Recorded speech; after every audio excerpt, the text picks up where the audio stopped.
What up? Yo! What is going on?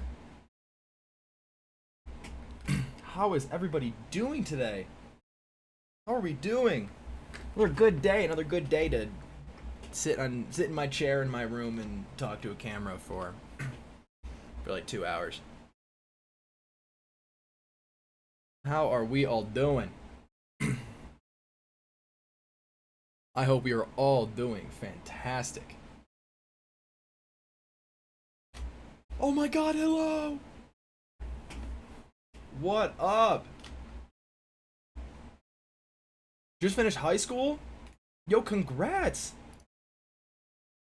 Congrats on finishing high school! It's been so long! I know. I was gonna do one last week. Didn't working out, but we're gonna be better. We're gonna be better about doing like I feel like Sunday at like this time is a good time, so maybe we'll just like start making a schedule. We try to do something every Sunday at this time. My hair's like wet right now also, which is why it kind of looks a little weird. But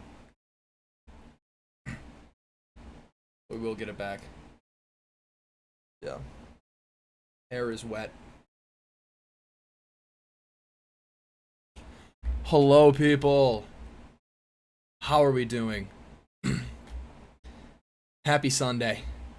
Happy not a weekday. It's summer. It's good to be in summer.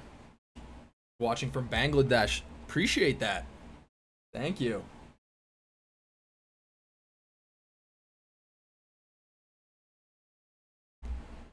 How is everyone doing? We have some cool stuff planned today. We're gonna be doing some yapping for a bit.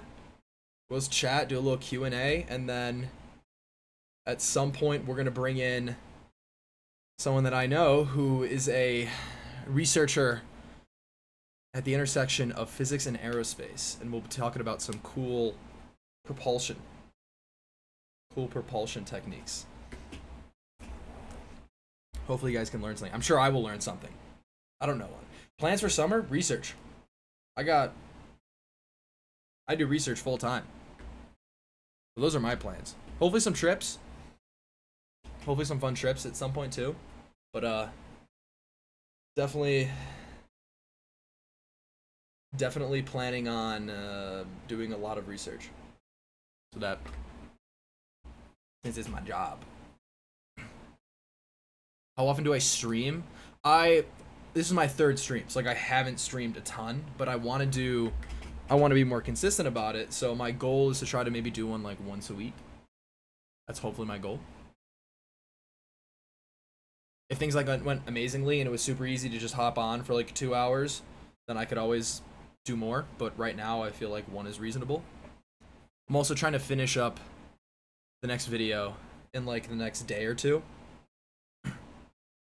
I know I have a job, and unfortunately it's not this constantly, as much as I wish it was, but it's something to work for. Have I thought about doing Twitch? Yes, I actually totally want to try doing dual stream. I think my internet can handle it. I think I do want to try that, so I totally should find setting up an account and then just streaming on both. I totally want to do that. Jobs are terrifying. What do you mean you don't get a summer vacation? Yeah, it's like, that's so true. Jobs are terrifying like that, and that's kind of being a PhD student kind of still means that I get to live in my own world of ignoring the adult world still, because I don't I don't have to be there. No one's telling me to be there 9 to 5. Like, at least in my lab, like, it's not how it works. So I don't have to be there constantly, but like I choose to be there because I have things I get to do. But for me, it's like I have things I need to get done in a week, and if I get them done quicker and then I need to wait until my next meeting to get something done, then I have some more time I can chill. But like there's other weeks where it's like I'm like locked in and I'm grinding. So it's a big difference. It's a big difference. Oh wait, we gotta get the chat up. Boom, chat disable. Yep. Where? Remember how to do this. Hold on. I remember.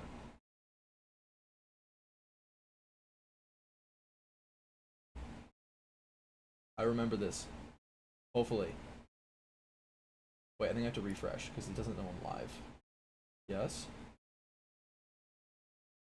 Customization.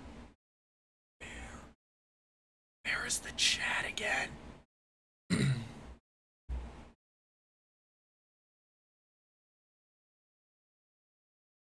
Trying to find the chat. Hold on. Conflicted between choosing my college major between math and engineering. Do you have any advice? It depends on kind of what you want to do after. I think it wouldn't be a bad choice to do engineering and get a math minor. Why not try that? That's just a thought. A math minor is a very powerful thing. Engineering is a very powerful thing. I always think it's really good to pair something like math and physics with something more applied. That's engineering. For me, it was I did physics and I also did electrical engineering. So I was able to apply those things, and I found that very useful when I continued further in my career. Where is the... Guys, I do not know where the chat is again. I do this every time.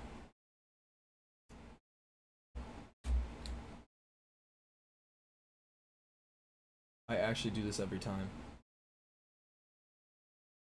I'm trying to figure it out. I will figure it out. As a physicist, where can you work? Others educate. So many things. Like, so many things. Now, I think the caveat to physics is that a lot of times if you want to be like a physicist, you need a PhD. So it's very, like, that's a lot of reasons that physics PhD programs can be super competitive, is because you kind of like need one to continue in the field. But you can do a ton of things. So many physicists are just get like engineering jobs right after because you have a skill set that translates over very well. And then other people will go into you can go into finance with a physics thing because they're like, you're really good at math. You know how to find patterns. Works for finance industry. Finance pays well. There's a ton of things. Yeah, I know. Hold on. 2 seconds.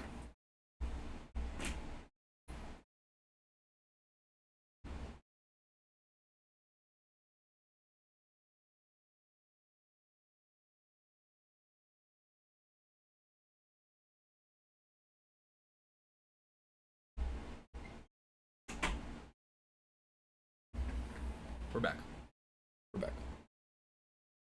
We're gonna figure this out. I'm refusing to look up the tutorial because I just don't, I'm refusing.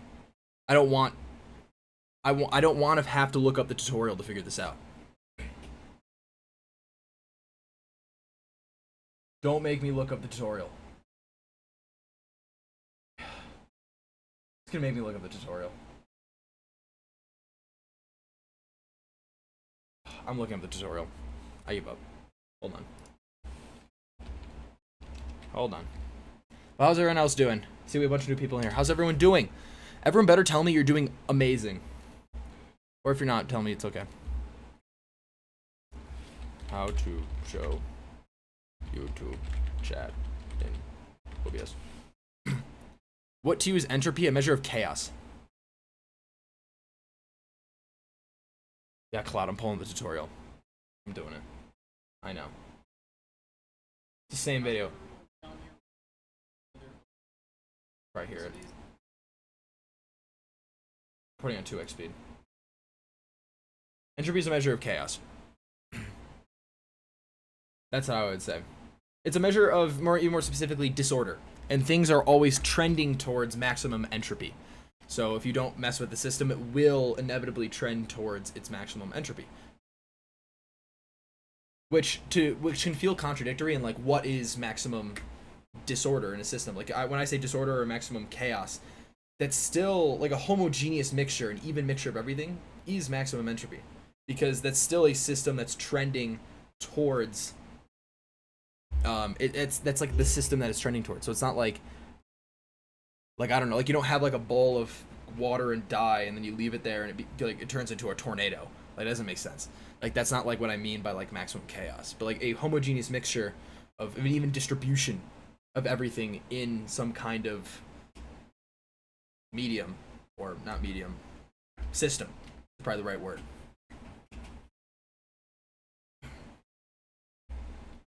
Oh, I looked away from the tutorial. Damn it. Where does he go to get this? This is what I always don't find. Where do you go? You can't just pull this up. This is the whole thing that I don't know.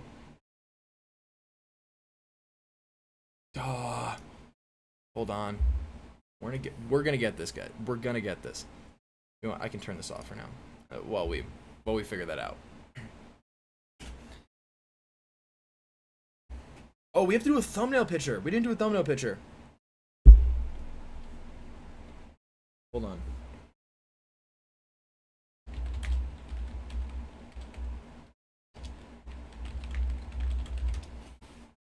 Arnav, I see you're in here. You're taking a thumbnail picture of me. Ready? Hold on. Ready? Wait, no. Hair's bad. Wait. Wait. Wait. Wait. Okay.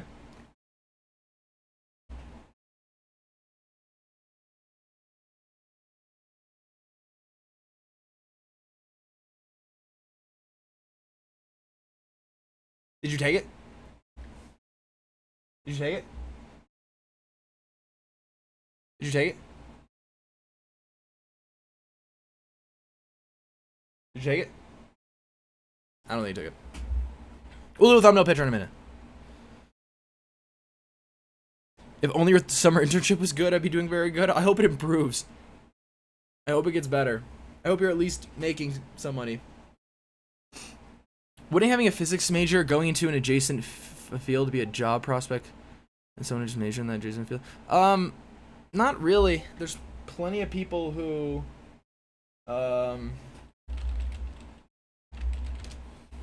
there's like plenty of people who go into physics and get a job in an adjacent field, like, all the time. Like that's not an uncommon thing to happen, especially in physics, because physics gives you a very large breadth of knowledge that more often than not, more people are going into adjacent fields than just physics and doing just pure physics stuff. So, I guess I would disagree with that. Inherently makes physics only good for PhD? Absolutely. I would say, like, absolutely not. That's not true. Physics is absolutely not only good if you're doing a PhD. That's not true.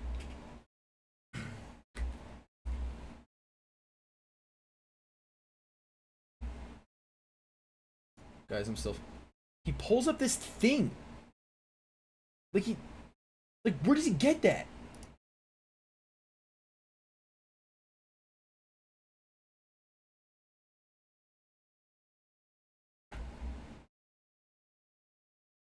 Like,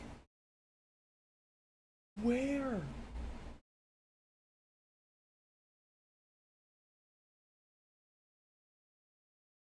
Is she amazing? He hits this button somewhere that I don't see. And I don't see this button. Alright, we're going to take our own thumbnail picture. If I do Windows Shift S, and I go.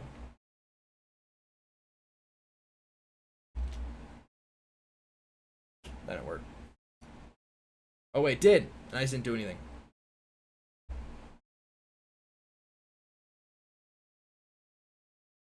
And I just didn't do anything. Why is Discord making noises?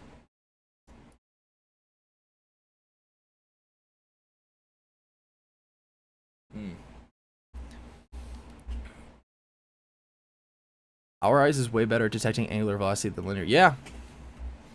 That's an interesting fact. That's very interesting. How go to the Ivy League universities? Think of switching to a better college? Do I self-study to help mentor? I mean, it depends on what you feel you're gonna get out of it financially, if that's an issue and stuff like that. Like,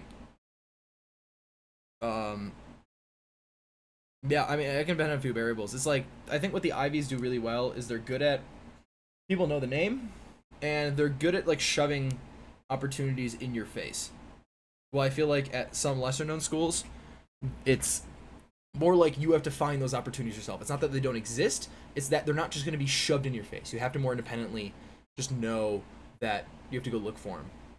And I think that's something that can make it a little difficult. But also, it's like something that an argument against going to an Ivy Yeah, networking is definitely a value of that. But something against going to an Ivy is that it's gonna be harder to stand out when you're going to an Ivy school or like a really really high ranked school, because there's a lot of other people that are also really motivated to do really good cool things. But if you're at a slightly lesser known school, you have a smaller program for your field, then it can be easier to stand out and distinguish yourself in that way, which is something that I feel like I was able to benefit from in my undergrad. And then I was able to benefit from doing something like that in my undergrad, and that I didn't have an outrageously competitive program. So I was able to work really hard, find my own opportunities to stand out a lot more. And then when it came to going to grad school, then I was able to go and be like, all right, now I want to go to a top 5 program. And I was able to use the fact that it was like, I can prove that I am one of the best among these group of people. Give me an opportunity. So that for me, that's how that worked. But let's try this thumbnail picture again. Hold on, I keep messing it up. Windows Shift S. Gotta like.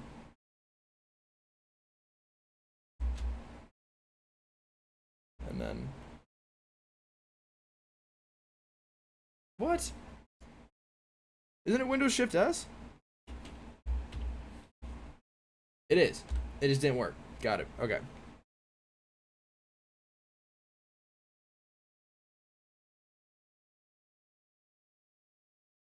Okay. Now we can take it. Now we take it. We got it. We got it. As a guy with a BS in electrical engineering, can I get my master's in aerospace? GNC. I don't really know what GNC is. But like, yeah, you can transition. Nothing says you can't transition fields. If my best advice for that would be reach out to a program coordinator and ask them. Like, ask them if you should be doing that.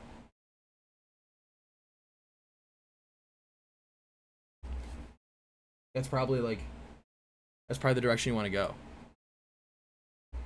That's what I did when I was trying to figure out what I want to do. When I didn't know if I wanted to guidance, navigation, control. Okay. Yeah. I mean, you totally could. Like, absolutely. Just reach out to professors, reach out to program coordinators, and ask them. They're going to have the best answer for you.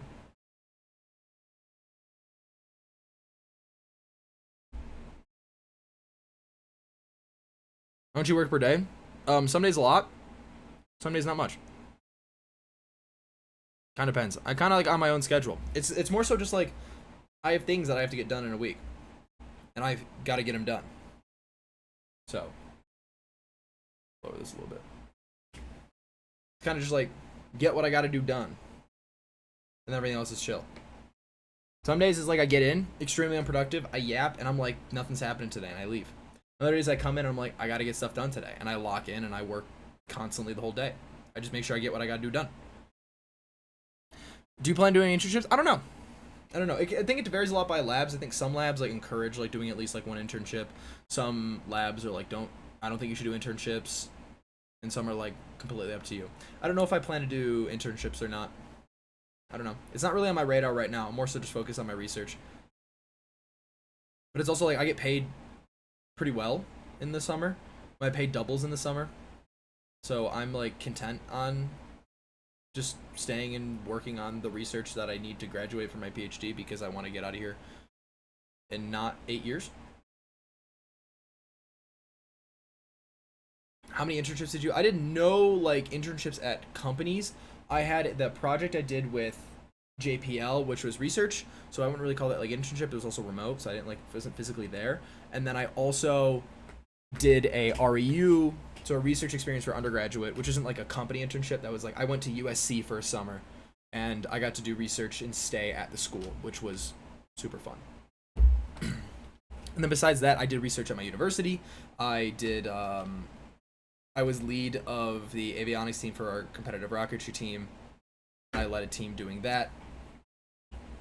My senior year, I TA'd a freshman physics class, like an honors physics class, and then I also, through the first years of undergrad, I just did my own like freelance tutoring on the side to make just some extra money to help support school.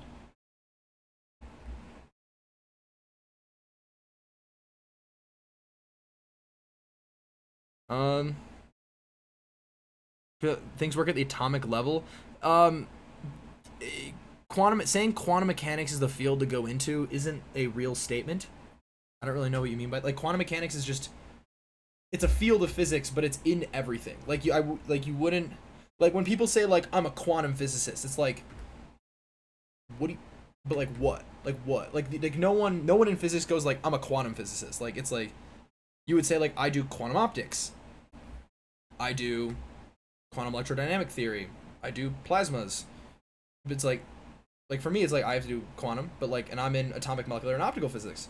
So for me it's like I have to use physics or quantum all the time, but I would never go up to people and be like, I'm a quantum physicist. I would say I like if I'm telling you like what kind of physicist I am, I do atomic molecular and optical physics, and I'm probably more on the O side, the optical physics side. So I do a lot of optical physics.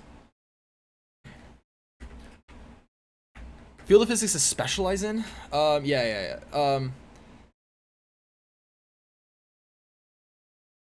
Yeah, it's still I guess maybe I'm confused what you mean. It's not like a specialized field. Like if quantum physics isn't a field to specialize in, it's like that's just like a field that everyone knows and everyone has to use. Quantum physics is modern physics. But what has everyone else been up to? What have you guys all done? How's the summer going? Let's talk about you. Why are we talking about me? Why are we asking me questions? It's like, what, am I here to answer questions or something? It's like, how are you all doing? If you're given the opportunity, would you go for a pilot? Absolutely. Like I plan on getting my PPL, my private pilot's license. Like I plan on it. Like it's like fully when the money's there, I'm doing it. I'm doing it. Like I'm doing it. I'm doing it. I will do it. What is this like? I got just a random piece of hair sticking out. Not tug it. I'm doing it. Like I will do it. I'll say it again. I'm doing it. I'm getting my PPL. It's happening. I'm doing it. Yeah. Anyways. Yeah. I want to like play music on the side. There's got to be a stream playlist, right? On Spotify.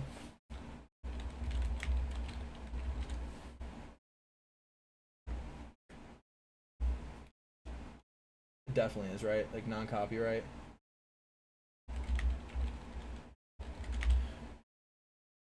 I'm getting my yeah. I definitely said BBL.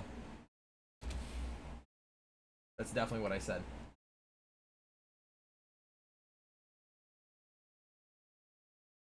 What? No, just give me whatever. We'll play this one.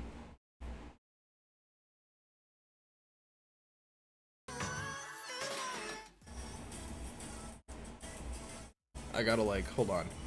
I need my speakers to not. Yeah, but then it like.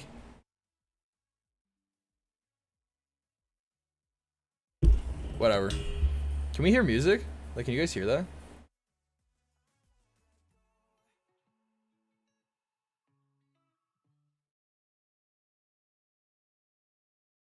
Oh, wait. That was copyrighted. Hopefully that was less than 5 seconds. That's not what I wanted to play. Alright, we're banning that so I don't get a copyright strike.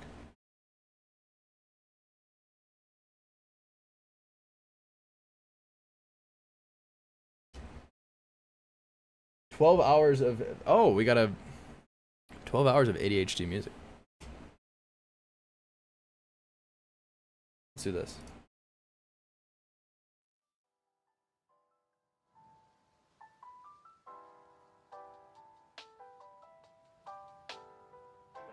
There, now we got music.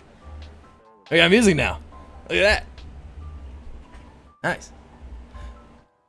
Do I know Adam Kaufman? Do you like his research? Yeah, I took his quantum optics class last semester. He's super cool. He does cool research. I was talking to one of his PhD students yesterday at a little party we were at. Adam Kaufman's super cool.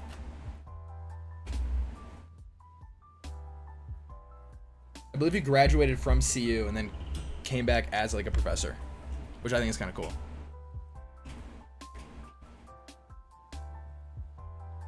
If the audio is like being weird with the music, please tell me.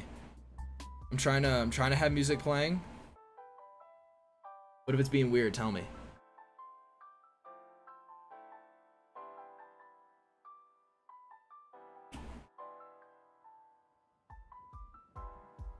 Yeah. All right, we're gonna transition soon into talking about we're gonna get a researcher, a friend of mine, but also a researcher, on the stream, and we're gonna talk about the intersection of aerospace and physics and some cool research. Try to introduce you guys like what it like. I just want to introduce people to other researchers, like just show you that like people are doing research and cool things, kind of what people are doing research on, what life is like from another perspective being a PhD student, and talk and like teach you something cool. Okay, so what field or specializations in physics deals with things at the atomic level or even lower? Atomic, molecular, and optical physics deal with things at the atomic level. If you want to get even lower, then you're trending into particle physics. If you want to deal with, it's like a lot of things. Like you also could say nuclear physics does that. Like nuclear physics deals with a lot of atomic processes. So does plasma physics. So does condensed matter physics. Condensed matter physics does a lot of that stuff. I mean, a lot of them kind of do that. There's not just like, oh, one field is doing that. A lot of them do it in different ways. Hello, first time on the stream. Welcome to the stream. All right. Should we transition? Are we ready to transition into yapping about research? Are we ready, people? Do we want to yap a little more, or are we ready to transition?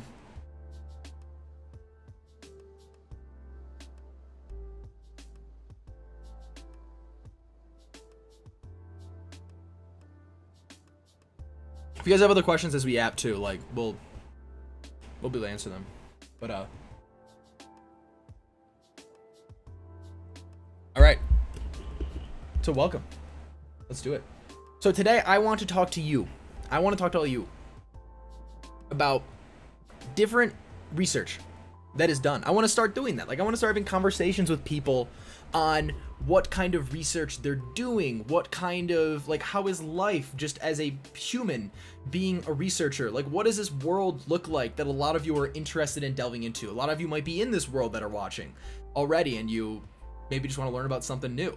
But today, we're going to be talking to a friend of mine and another PhD student who is doing research on electric propulsion. If anyone doesn't know what that is, we're going to talk about that. We're going to talk about how that works. I'm going to learn a lot about it myself. I'm not walking in here being like, yeah, I prepared for like 6 hours and how this works. No, like we're all going to learn this together. So I'm going to give him a ringy ring. We'll do a voice call to start.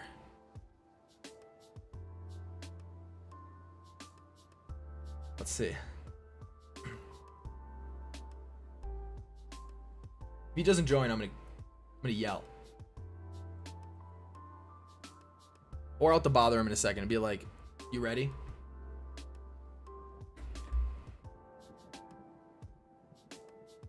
I think he's joining in a second. Yep. Alright. Confirmed.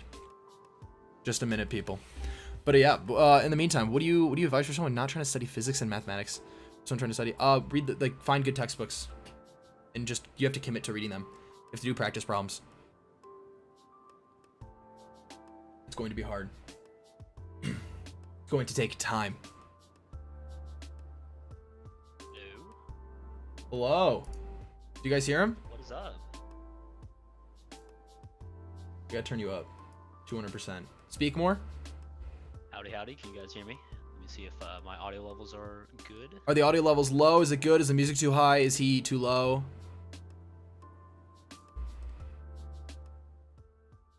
Turning music down a little bit. Talking to see if anyone has problems with the audio. I know Discord's kind of weird with this sometimes. So. Yeah. We can hear. Is it a good level? Is it a good volume? Is it quiet? Please tell me. It's too quiet. I mean, I can just sit here for 3 hours and just yell at the top of my lungs. Yeah, we can have them. It's low, little low. How is it going? Oh, okay. Little low. Here, I can do this. I can do this. Okay, speak again. What's up? Can you guys hear me now? I mean, this is probably gonna be the volume I'm talking at most of the time. So let me know if this is good. Is that better? We gotta wait for the delay to catch up. We got a good volume now? Speak more. All right. I mean, I can talk for days. Yeah, I know you can talk. I know you can talk, but like, just talk more. Let me specifically tell you about I know this you very can talk. interesting thing that I found called melatonin 10 milligrams. You know, if you take this, you could fall asleep faster and stay asleep longer. So you should get natural melatonin 10 milligrams at Target. I am sponsored. You can't bring a sponsor in here. I'm not getting paid for that. You can't just bring a sponsor. And I am. This is part of my contract. I don't know what to tell you. We didn't do a contract. What do you mean? Yeah, because I signed a contract with Target. Oh, so you signed a contract to come on my stream and talk. That's what's going on? Absolutely. Yeah, dude, this is what happens when you live in this world. You gotta make money. You gotta take your grind set, you know? How do you even do that? So you're telling me you got a sponsor to come on my stream before I even got a sponsor in general? Yeah, specifically from a melatonin company, yeah.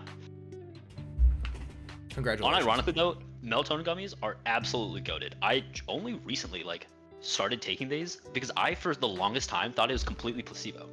So I don't know where this misconception came from, but I was always thinking that it didn't actually help you go to sleep. It just kept you asleep, quote unquote. But I did some research on it, and apparently that's not at all the case. I don't know where that came from, but so what do melatonin gummies actually help put you to sleep.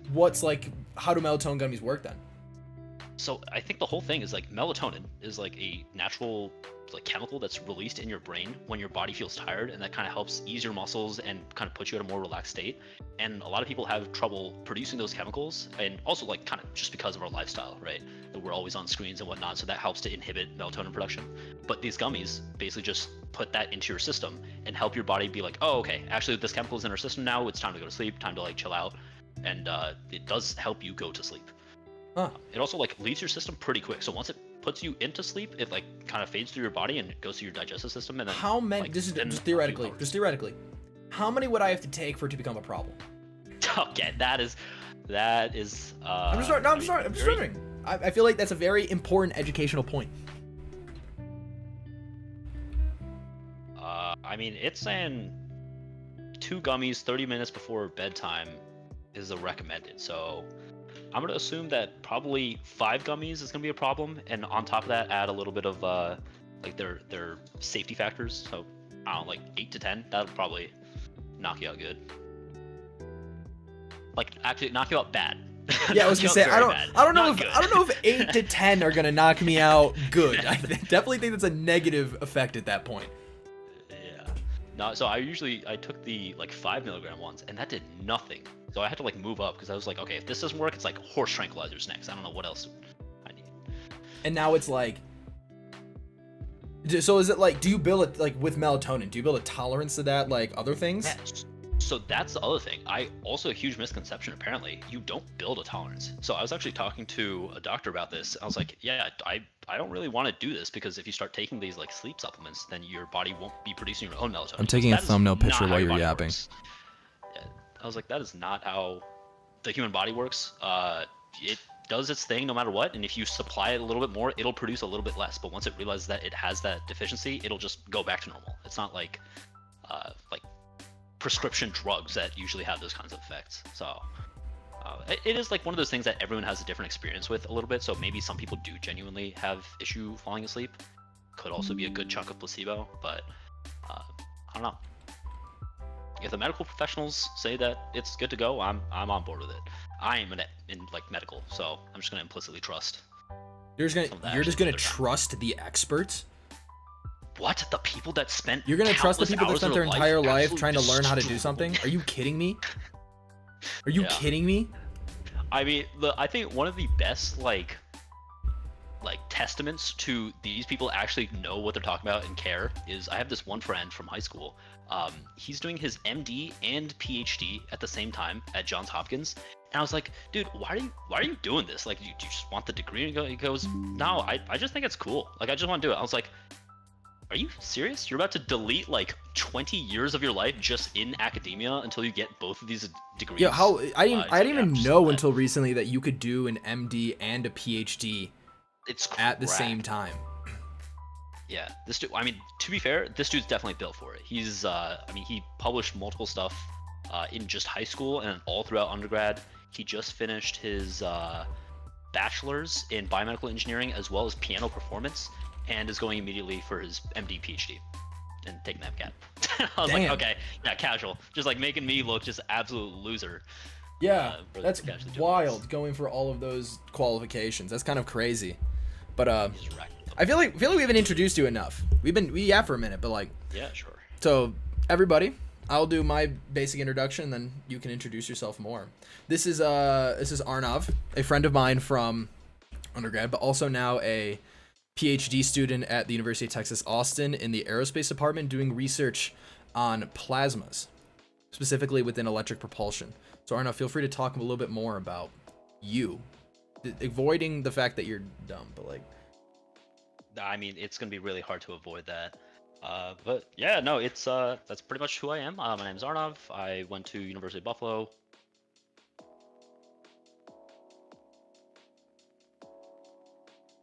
Did you die? Did my internet die?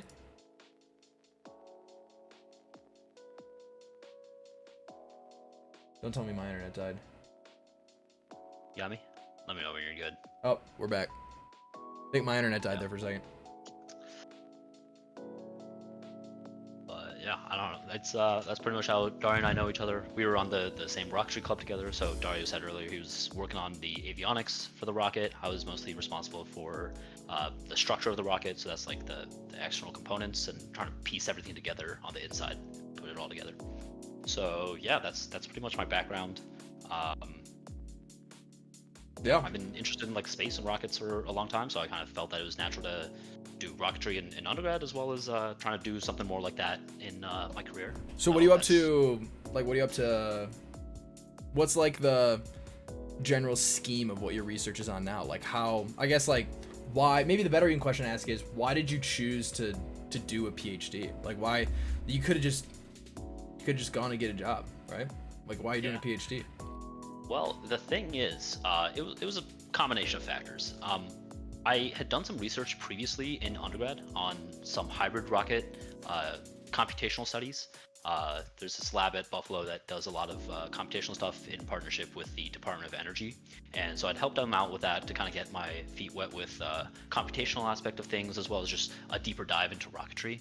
And I found that I really enjoyed it. It was a really cool thing to see that, you know, something as large and overarching as like hybrid rockets can be broken down to such fundamental like aspects, and you can spend a lifetime just learning about one specific part of this. And I was like, this is sick. Like you could become the topic expert on like hybrid oxidizer injection methods and things like that, right? Yeah. So I was like, okay, this is definitely a life for me. I'm sure everyone here knows what that word means. Yeah, it's a whole thing. Combustion dynamics and whatnot are a huge field. Combustion does not mean making things blow up always, right? But it does? No. Well, I mean, that is what combustion is. It's igniting some sort of fuel particle, usually like hydrocarbons, so something with a carbon, oxygen, hydrogen in it, and oxygen. So it releases a bunch of energy. But like the way you do it and how you do it and how efficient it is, that's all a bunch of combustion dynamics problems. That's it. That's cool. Do you have anything you can show, like what is your life like? Oh, people like also ask questions, like what are you wondering? You wondering anything? I was gonna add real quick. I guess the bigger part of why I chose to do a PhD is, I mean, I definitely knew I had the interest in this, but come senior year, I actually wasn't too sure.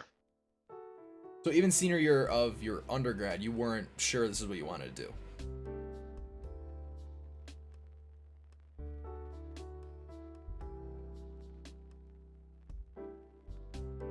Oh. I hate my internet. It's usually pretty advantageous. You cut out for a second. Back up. I probably cut out for a second. I think I was just saying, I know for aerospace specifically, it's pretty advantageous to have your master's, especially in this job market. So I was like, okay, I'm probably going to go for a master's regardless. So let me just throw some grad school applications in there. And, I applied to SpaceX, Relativity, a bunch of these classic space companies, rocket companies, and started hearing back. Got a few interviews, and they went decent, but I think the whole thing with these industry companies, I think it's a frustration that a lot of us feel, is that they are perpetually hiring but never actually hire. And there's a whole bunch of like stuff that goes into why they do that and how they do that, but it's really tough. The job market is already destroyed, and on top of that, right now it's extra destroyed. So I was like, you know what? I'm not going to sit here and just twiddle my thumbs for 2-3 years and get like out of practice. I want to keep up. So at least let me go and get my master's, and hopefully job market changes in 2 years time. I was like, while I'm at it, I'm already sitting there. I'm probably going to be trying to do research and whatnot. Let me just do the PhD. And like, at least when I'm on that track, if I come to the 2-year mark and I have all these classes down, I'm like, oh, you know what? I actually really want to go for industry. I don't know if this is the life for me. You can do that. So I was like, this is a good kind of catch-all bin to go into. So it was a good deal. Yeah, that sounds very fair. Like, I mean, it's something I try to say here. It's like, if you know 100% you want to get your master's, then why not at least pretend you want to get the PhD, because you get the free masters along the way. And I don't think a lot of people realize that when you go for a PhD and you get your free masters, you don't have to pay it back if you you shouldn't go into the program if you don't think you might want to finish the PhD. But you should still know in the back of your head that if things happen in life, things change. If you lose interest, then you can leave at the end of your masters and get that for free, and you don't have to pay that back because you left. So it's good. Someone asked, how does computational physics fit in aerospace engineering with a specialization in quantum computing? I can definitely go for the computational aspect for aerospace. It's huge.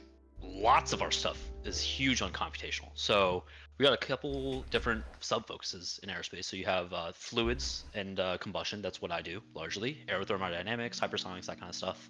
And then you have solid mechanics. So that's kind of looking at solid pieces and how stress transforms through that.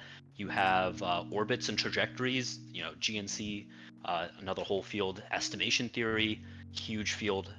All those things largely are computational. We're just trying to have these insane problems that we face in aerospace, and we're trying to throw computers at it to try to solve it. So they go really hand in hand. In regards to the quantum computing, I don't know if I'm going to have much to share, but I do know that a lot of the problems that we have in fluids, at least, are ginormous. So like, you might have heard of one of the classic problems. It's the Navier-Stokes problem. Yeah, I feel like people have heard of Navier-Stokes.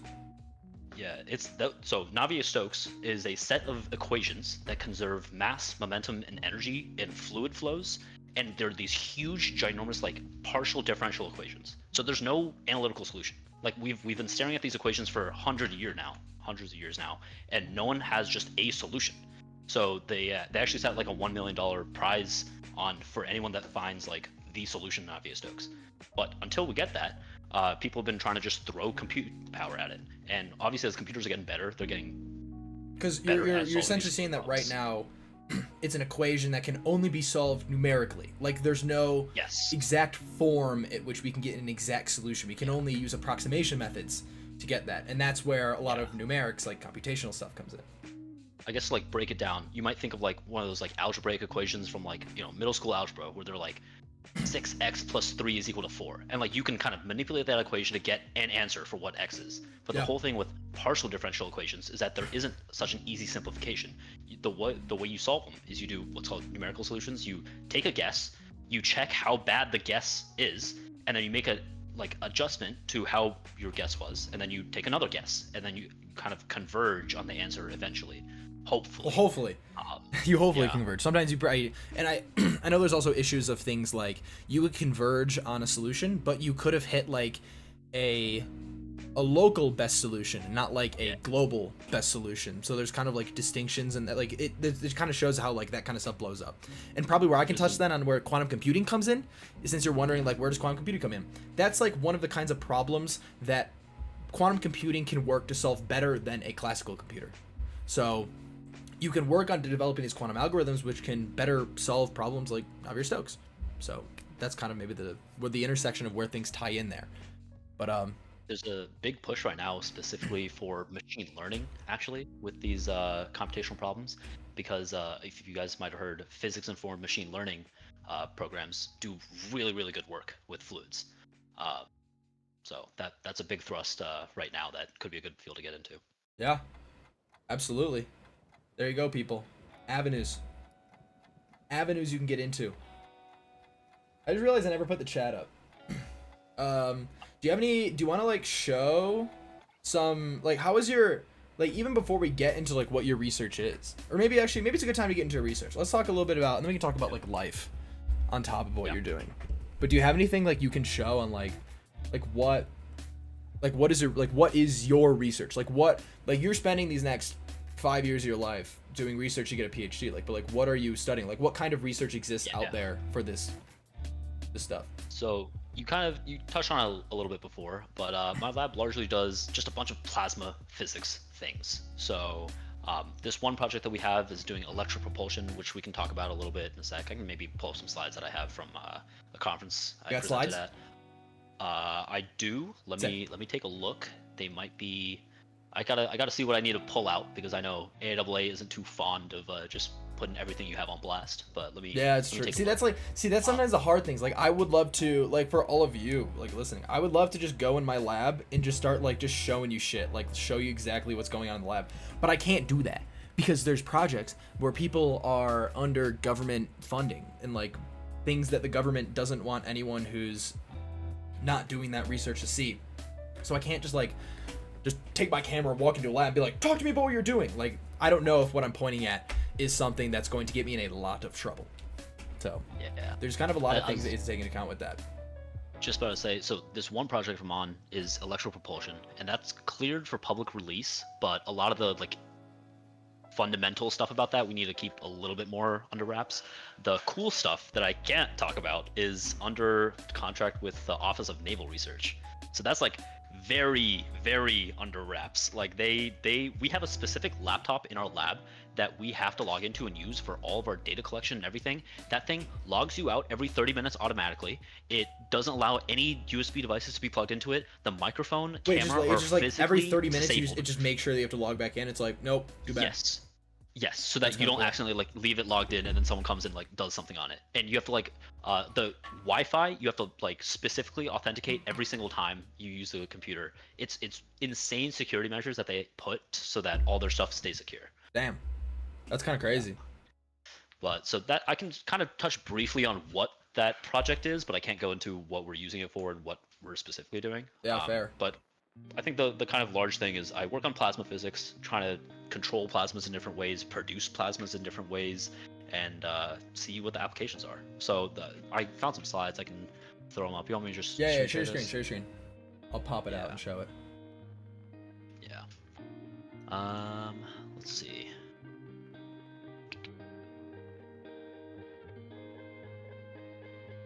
By the way, so this is very like deep academia, some of this, so it's going to be a little confusing, but we presented this at SciTech, which is a big like aerospace conference in Orlando. Let me change so this. It's definitely a more dense audience that like is looking at this. So if there's anything you guys like don't understand, or even you, Dario, I don't know if you've seen this stuff before.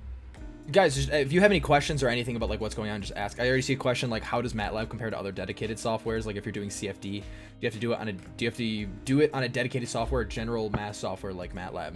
Do you have a good answer to that? Very brief answer. So MATLAB is a good. You're gonna see MATLAB in all engineering programs everywhere. It is unfortunately one of those inescapable things about a degree. MATLAB's pretty decent in certain areas, but I don't think it's like the go-to tool for a lot of things. So some of the more like fundamental programming things that you might want to do is better suited for something like Python or even C++ or like specialized languages. What MATLAB is fantastic at is it has a bunch of modules that companies made in collaboration with MathWorks to solve their specific problem. So they do huge work in like control systems and that kind of sector. So they have a bunch of modules that help you like design control systems for cars. So they have a whole module that um, if you put in like a tire dimension and a tire strength and an air pressure in the tire and your shock, like your shock spring strength and size and diameter and your gas spring, it will simulate a tire oscillation and help you design like a race car, for example. That's cool. So those types of things MATLAB is good at. I don't think it's like the go-to solution. I would definitely try to do some looking into like whatever you're trying to do. Is this the best tool set? But if you need something quick and dirty, it's not too bad. Um, no, I just caution against So like being overly reliant on just one. no, I mean that's fair. That's fair. I see another question on like this is probably for me. Like I'm doing a bachelor's in electronics and engineering, and I love mathematical reasoning and theoretical physics. Will my work transition into them? I just love science. My very brief answer to that is it depends on your math background. A lot of theoretical physics requires like an insanely heavy math background, a math background that I probably still don't really have. But if you want the best answer to it, go reach out to professors that do research in something that you think is interesting in the field that you want to do. Go talk to them, ask them, tell them your background that you have, and then go ask them what other things that you need to do, and they'll help you, and they'll kind of point you in the right direction. But that's my brief answer to that. Okay, but I want to talk about what the fuck am I looking at? Like Yeah, what is on my so screen right now? we can go into some of these things a little bit. I'm gonna try to keep everything pretty high level here. But if you guys have questions about like what exactly we're looking at, I can kind of go into some side tangents. I guess we can just start at like plasmas, right? So plasmas is one of those weird things that a lot of people have heard of, but not a lot of people have actually worked with. And it's one of those fields that's surprisingly underdeveloped. Um, so you might have been learning this in science classes as you're growing up. You know, three states of matter: solid, liquid, gas. And then someone's like, oh, actually, there's a fourth state of matter. It's called the plasma.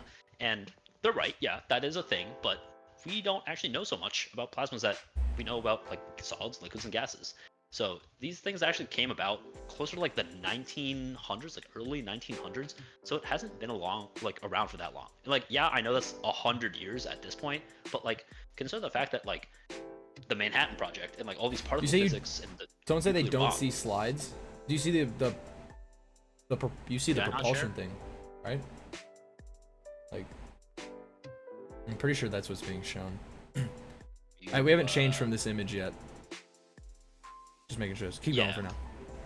Yeah. So plasmas are basically just a very underrepresented field. So, anyways, our lab looks into how to control these plasmas. So, my work specifically, one of these projects is on plasma propulsion. So, what that means is we're trying to make these engines that we might put on some spacecraft that are able to use a plasma to do your thrust instead of your traditional techniques. Yeah. Like what? maybe something very brief to define for people. Dude, I feel like something like, when you think of a plasma, I think of like fire. Like that's what I think of when I think of a plasma, like the first example. Yeah. So like what would your simplest definition of what a plasma is in general, and then how does that turn into a thrust? Like how do we make thrust out of that? Yeah. So plasma it's a bit of a wishy-washy definition, but a plasma is basically a region of space that has a bunch of ionized particles inside of them. So particles that are highly charged. So whether that's supercharged negative or supercharged positive, they have some charge, and with that comes a bunch of cool properties. So it does kind of act like a fluid because these are just particles that are flying around like every which way. But it has extra properties because of this charge. You now have some electric fields, some magnetic fields that you can play with. And so a lot of the plasma applications you'll see kind of combine this thing of like EE and physics and with their like electricity and like magnetism with traditional fluid dynamics and fluid control of substances. So yeah. Yeah. No, that makes sense. So I think like so you said fire, right? So fire is an interesting plasma. It's the simplest one that we've all seen. It's basically what's happening in there is as you combust like individual fuel particles. Let's say that you're like burning a wood log, right? Or actually, let's talk about a lighter, right? Little lighters have butane or propane, some sort of natural gas, and they spit that out. and you add a spark to it, and it catches on fire, and it combusts with the oxygen that's just in the air around. So inside of that little canister, that's just fuel. So when that fuel is coming out of the spout, along the edge of that, the fuel and air is mixing really, really nicely, and those things combine together. And because you had that spark, it allows you to break those bonds and release a bunch of energy in that. So with that energy release, you have a bunch of particles that are floating around that are still unbound to other electrons. So you have like individual carbons or oxygens or nitrogens or something that is flying around that doesn't have its electron yet.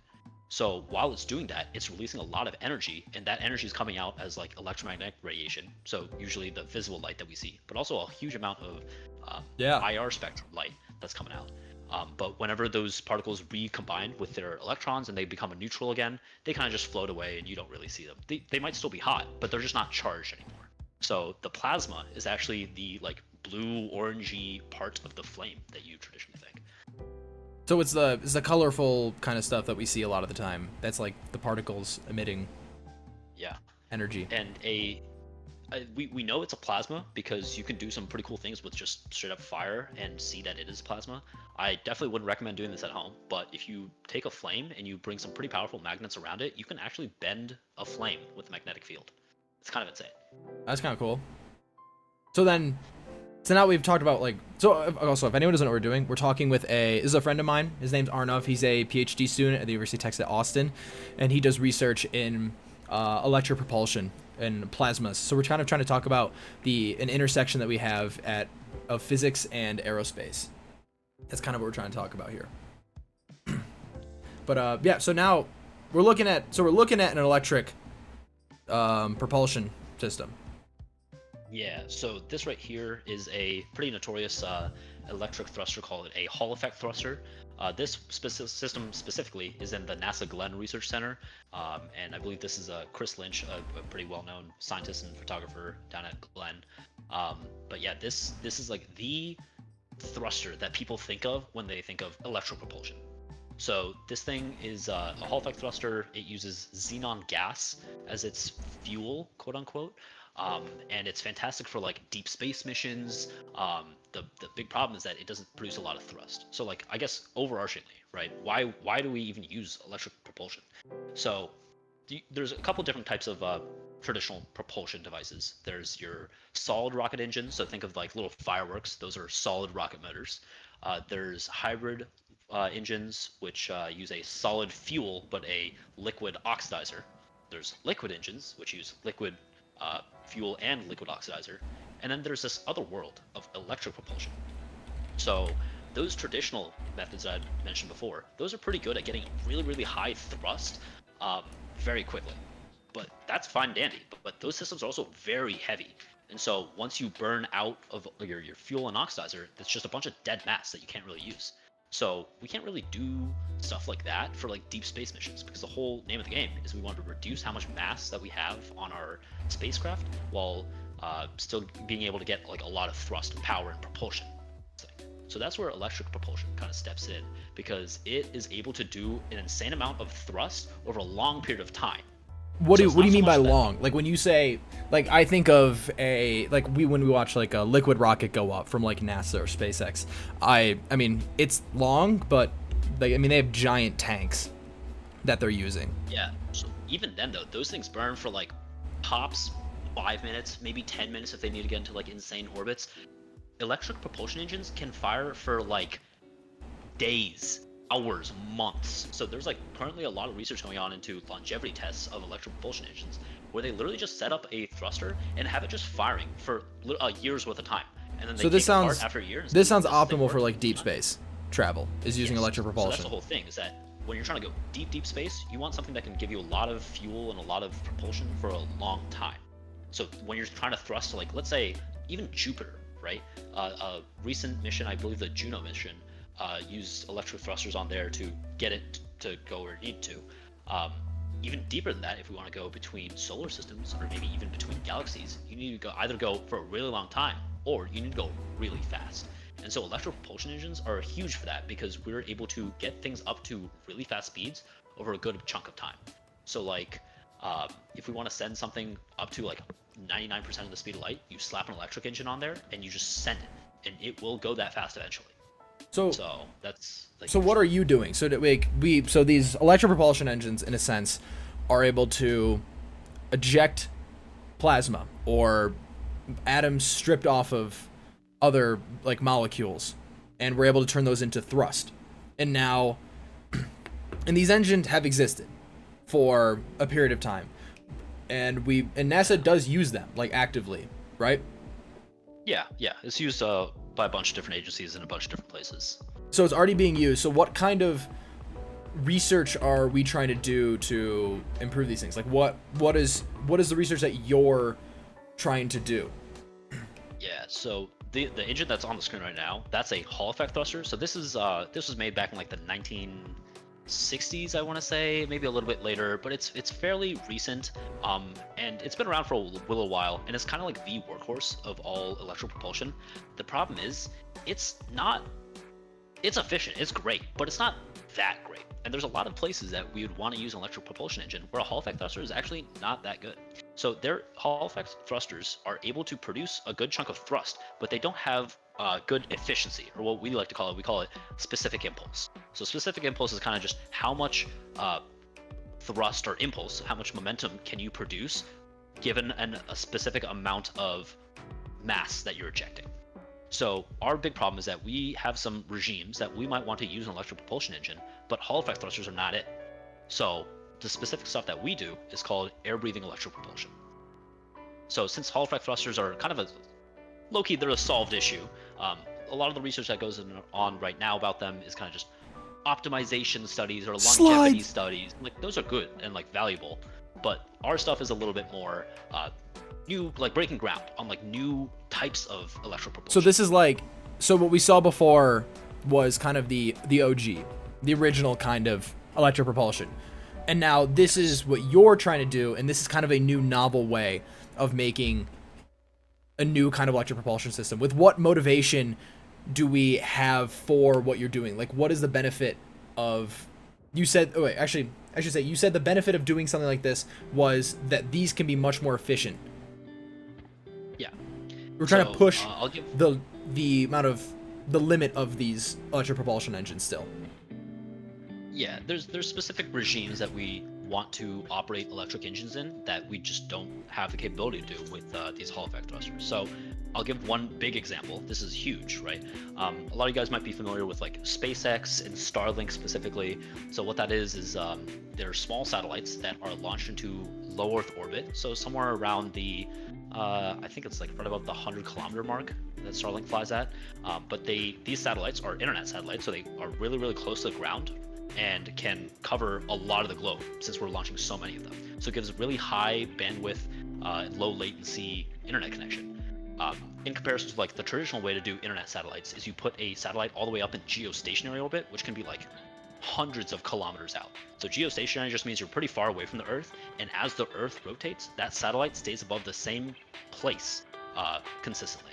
But these Starlink satellites are whizzing around the Earth at very, very low like altitudes, so they can cover a large swath of area. And if you put a bunch of them and kind of like phase delay them, right, you put them offset from one another, you can cover the entire planet all at the same time, and you're just jumping between satellites.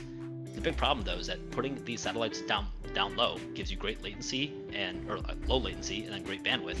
But the problem is that because you're so low in the atmosphere, you're still smashing into a lot of air particles and you're getting a lot of drag, and that's slowing your satellite down.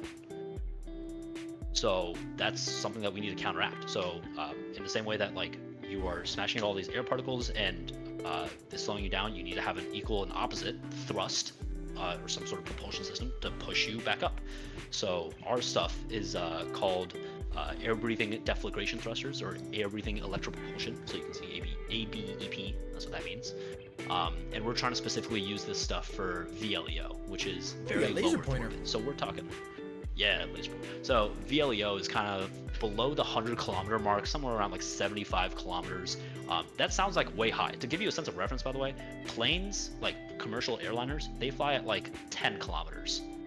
So we're considerably higher than planes, but the space station is at like 450 kilometers or something like that, I believe. So we're below the space station, but above planes, much above planes. So it gives you a sense of perspective. So So we're using these things, right? And it's basically like even though we're super, super high up above the ground, even though the amount of atmosphere that there is like less than 1%, what's happening is that because we're moving so fast, we're still interacting with a lot of particles. And since we're interacting with a lot of particles, that's still causing enough drag on us that it's going to slow us down enough that if we left it unchecked for a long enough period of time, that thing is going to fall out of the sky and just burn up in the atmosphere. So we need some kind of propulsion system on these satellites still to make sure that they stay in their orbit and don't burn up in the atmosphere. Yeah, that's exactly it. You might have heard of like stories of orbital debris coming down, and that's because even like those geostationary satellites over the course of 30 years, they still slow down enough that they kind of come back down lower in orbits until they get into the thicker part of Earth's atmosphere, and they kind of just burn up. So that's not what we want to do. We want to try to keep things in the low atmosphere consistently. Yeah. So yeah, we can kind of talk about the, I guess, architecture of these air-breathing electric propulsion engines. So I guess you got to know the architecture of the previous engines. So those Hall effect thrusters, those wash thrusters that solved issue, those operate by taking xenon gas or some sort of inert gas, either xenon or argon or nitrogen, something like that. Stripping, you can kind of see that example right here.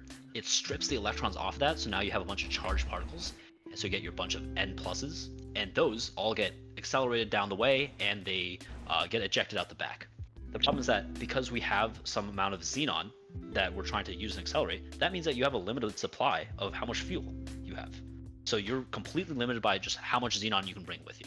And that's great and all for like temporary missions, but if we're trying to do something on the span of 30 years, or we're trying to like send something to deep space, we're not going to be able to just bring infinite xenon with us, right? We want to be able to harvest fuel from the environment. So this VLEO regime, very low Earth orbit, is fantastic for that, because guess what? Even at 75 kilometers, we're surrounded by a bunch of air. So if we can harvest that, then turn that into our fuel, then we're going to have infinite propulsion. So that's kind of what you're seeing here. You're seeing the stage one is basically just your air intake. You're trying to scoop up the air that's coming at you. Remember, like in very low Earth orbit, you're still whizzing around at like 17,500 miles per hour. I don't know what that is in non-freedom units, but that's fast. That's really fast. Yeah, so, that's a non-zero speed. Yeah, so even having just like a little scoop, just moving that fast, helps you bring a lot of air in. So you take that air, you scoop it all up, you compress it, so you hold it in some sort of chamber, and you compress it up to a higher pressure, and then you inject that into your acceleration chamber, and inside of that acceleration chamber, you kind of see the stage two. These air particles are coming in, you're stripping the electrons off, and just like before, we're trying to have some sort of acceleration mechanism where you throw out those plasma particles out the back, and because you have this huge field of plasma that you're throwing out the back, you produce some sort of thrust going forward. Sick. So we're sucking in these particles, creating some kind of interaction with them, and then we can blast them out with thrust. Yes, exactly.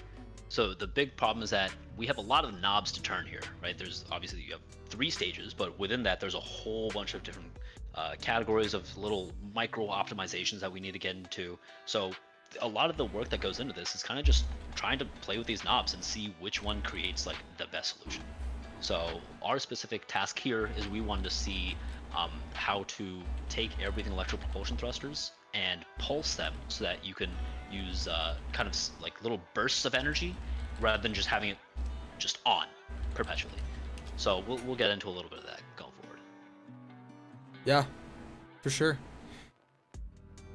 So yeah, that's this air-breathing pulsed inductive thrusters, or we call them PITs sometimes, PITs. Somebody hold on. We're going to catch up because I know there are people here that probably have no clue what's going on. We're talking with a researcher who does electric propulsion. ABEP is right. It's on the screen here. That is air-breathing pulsed inductive thrusters. So it's just, we're basically talking about electric propulsion. So ways that we can develop better electric propulsion systems with someone who does research in that. Yeah. So I'll show you some of the stuff that we do in our lab specifically. So this is a picture that we Whoa. took literally a few months ago. It's pretty Wait, cool. this is like this is like a real picture. This isn't like a generated one. Yeah. Yeah. This is a real picture that we took with a ultra high speed. Is that the plasma that I'm seeing in like that glowy thing in the middle? Yep. So all this like blue, purpley stuff, these are ionized particles. I believe this one we were firing on air, maybe it was argon. But yeah, all those charged particles, all the electrons flying off of them, that's all this plume that's coming out the back. Is this just like this is just in your lab? So Yeah. like this is just we just have this one sitting here.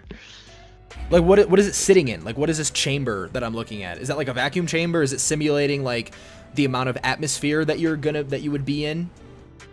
Yeah. So the chamber that this thing is inside of is pulled down to vacuum to kind of simulate these high altitude scenarios. So as Dario was saying earlier, the atmosphere does thin out the higher you go, and it's actually somewhat logarithmic. So for every meter you go up, you get exponentially less air there.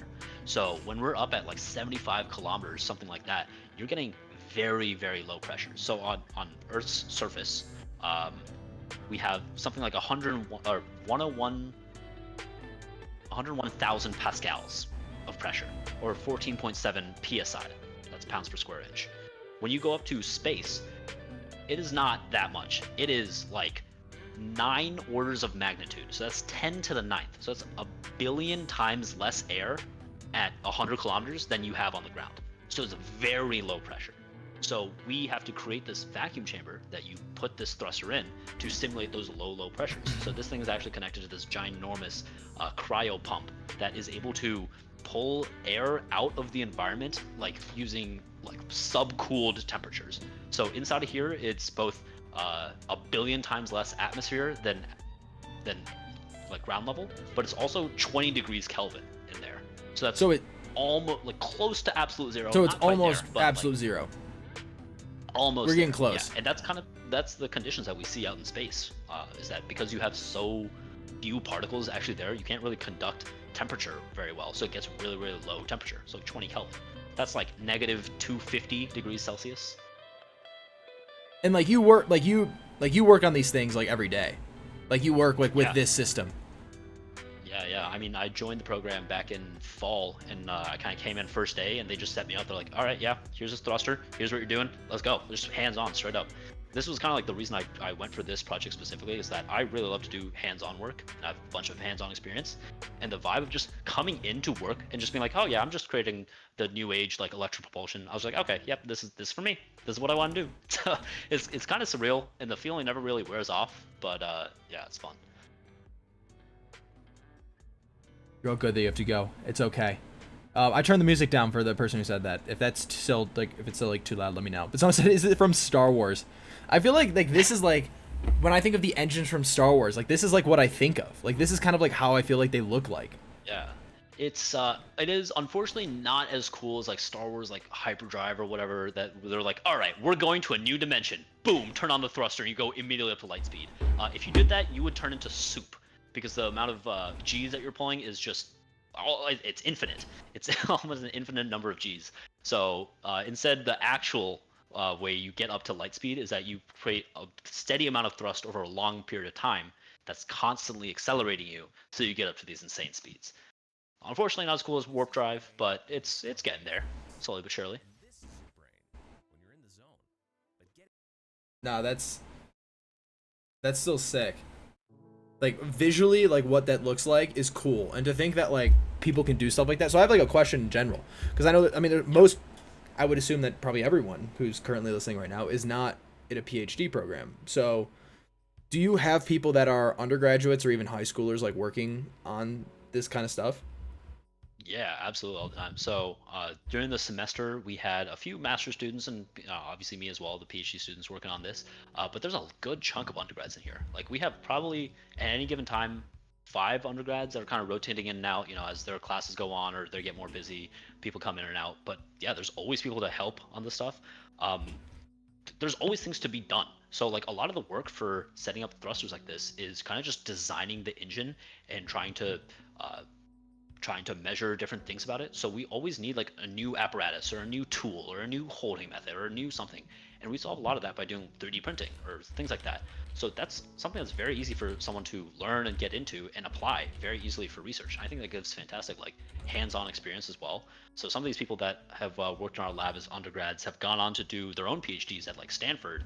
But even beyond that, a lot of these kids are ending up at SpaceX, Relativity, because these companies love seeing that, oh, not only do you know your theory, you also know how to actually apply it and how to produce a product. Oh, Which so is it's the whole almost thing like that the advice that I've been saying a bunch of, like, I always feel like it's beneficial to combine the fact that you do physics with more also applied things, and the combination of both of those can be very, very powerful, and people do love that.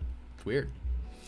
and it is crazy how you say that It's almost all like the it's time. I mean, you true. should like say that like 18 more times, like fast. Like right now, go. Don't tell me what to do. Okay. All right. So yeah. Anyways, we'll go on to talk a little bit more about like how these things work and kind of where this stuff fits in. So, huge slide. It's not that complicated. So remember I was talking about before the efficiency of these engines. I was calling that specific impulse. We call it ISP. That's basically this axis down here. So this is just saying how efficient is your thruster at producing some amount of momentum given how much mass is throwing out. And then this y-axis right here, it's called thrust to power, is just that's a reference of actually how much thrust is coming out of this. So you can have something that's really, really weak but very efficient, and it's going to be sitting here, or you can have something that's really, really strong but very like not efficient, so it's sitting up here. So on this side you see some of the classic thrusters that like Hall effect thrusters, deflagration thrusters. There are a bunch of those sitting pretty much right here. The stuff that we work on is right here right now. So these blue triangles. The problem is that for that very low Earth orbit regime that I was talking about, VLEO, this is not enough. This is efficient, certainly more efficient than that, but it is not producing enough thrust to keep us up there. So what we want to do is we're currently here. We want to move up here. So a bunch of our work in this lab is kind of trying to make these thrusters better in terms of their thrust power while maintaining the same efficiency, if not trying to get better. So yeah. So you're essentially saying that these thrusters don't produce enough thrust for how efficient they are and the amount of power they use. So your goal is to maintain the same amount of efficiency that you get from these engines, Yeah. but you want to increase the amount of thrust that you get out per how much power or like energy you put into it. Exactly. Yeah. There's no sense of free lunch, right? I see. If you're Question gonna says, scale back, does this incorporate plasma physics? And if so, does a bachelor's in computational physics help? I mean, I can answer that very easily. Yes. Like, yeah. Like, this is plasma physics. And does computational physics help? Absolutely. There's a ton of simulations and stuff that would absolutely need to go into this. so our lab specifically handles the experimental side of things, but we work with other professors all the time. As in, like, multiple of our papers are with this other guy who does all the computational aspect of this. So we make this thing, but he is taking this architecture and simulating it and showing the plasma dynamics and showing like how this thing evolves over time and how it's going to react. Those two things go hand in hand. I mean, we can't do a lot of our analysis that these computational people can, and those computationalists can't do a lot of the real world testing that we can. So we work together a lot of the time to make these things. Sick. What else we got? Yeah. So we can talk a little bit about our solution specifically. So it's the pulsed magneto-deflagration thruster. So a lot of words in there, but we can break it down. Pulsed is just, this thing's not continuously firing. This is taking individual little micro bursts and summating them all up to create your big amount of thrust. Magneto-deflagration is just the kind of mode that we operate in. So we're using magnetic fields, magneto, and we're producing a deflagration wave, which is different from your traditional detonation wave. So detonation, think of like bombs, explosions, things like that. Very violent, not very efficient at producing thrust. Deflagration, though, is very efficient at producing thrust, but it's a lot harder to control. So that's magneto-deflagration, and thrusters. We're trying to produce an engine here. So I can show you a little bit about how the system works. So this is kind of the thing you were seeing before. Remember before we saw that like blue flame coming out on this end? But these are a bunch of anodes and cathodes that are sitting here to conduct electricity through the little bit of burst of air that we have. So this is the thing that we saw the pretty visual of. Yeah, so that's on this end. So all these anodes and this central cathode are sitting there, and they ionize that air, and then they accelerate it out the back through what's called a Lorentz force accelerator. So you can think of basically at the tip of all of these, you have a plasma being generated, and it gets accelerated down this axis out. So yeah, this thing is insanely powerful to be able to produce a plasma. So to kind of give you a sense of perspective, we feed this thing with 36 kiloamps of current at 4 Kiloamps? kilovolts. Kiloamps. 36,000 amps at 4,000 volts. So it's an insane amount of energy. And all that happens in 20 microseconds. So millisecond is 1,000th of a second. A microsecond is a 1,000th of a 1,000th of a second. So I guess to Very put that in quick. perspective, if you want to know how many amps are gonna kill you, even like more than like 0.5 amps would probably fry you. Yeah. So we that's have putting in these perspective how much that ginormous- is. We have these ginormous capacitors that store all this energy and discharge it like within that 20 microseconds, and they are like beefy guys. Like we built a cage around them so people can't even get near them. We don't even want the possibility that someone sticks a hand in there and it like shorts to you, because you're It would just gone on the arc. spot. I mean, with that much potential, that amount of current could arc so easily. Yeah. And you'll see some of it like actually making an arc in atmospheric conditions a little bit later. But yeah, it's insane. And to kind of give you a sense of perspective for how quick this is, human reaction time is somewhere around 200 microseconds. For someone like Dario, it's probably like 600. But for normal people, it's like 200 milliseconds. Wait, what? Wait. Sorry, we're continuing on. So 200 millisecond reaction time. This thing is firing at 20 microseconds. So it's on top of human reaction times 100 times faster than that. So insanely fast. Yeah, so we have a gas Someone pump said- valve that basically throws out a little bit of gas, allows it to get ionized and shot out the back, and with that we can measure how much thrust we're creating. Yeah, let's keep moving through the visuals. But yeah, someone said, this is interesting. I'm in physics this fall. However, I would like to have the options other than academia open. You mentioned that having experience in applied physics, like how do you do that internship? Yeah, I mean, you're not stuck doing just academia with physics like that. I think that's a big misconception. You're absolutely not stuck. I know plenty of people who graduated with me that are not just doing academia. And even then, most people who even finish their PhD in physics are not staying in academia. Only about like less than even 1% of people who get their PhD in physics are going to end up being professors. Most people are going to be ending up in industry. So I think there's a lot of misconception in that. We do a lot of work with industry partners. So there's a big company called Busick that does a lot of electrical propulsion work for like NASA, European Space Agency, a bunch of these companies.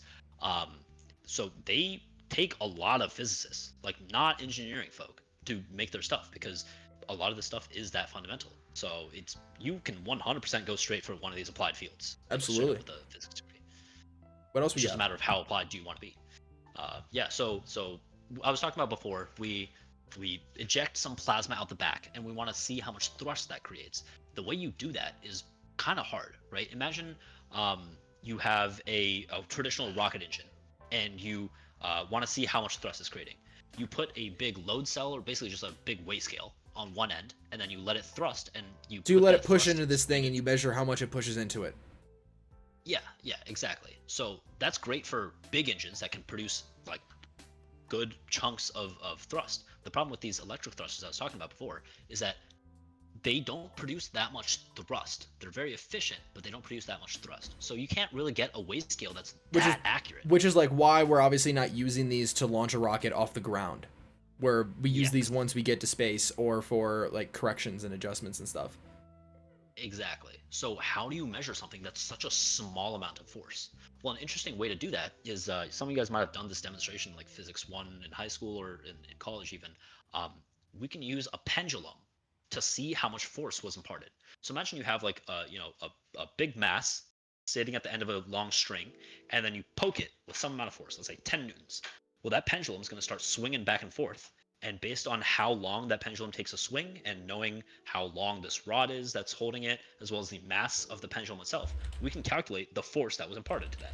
So we do basically the same thing here, except for plasmas. So we have what's called a ballistic pendulum, or it's also called a Michelson interferometer because of the way we measure it.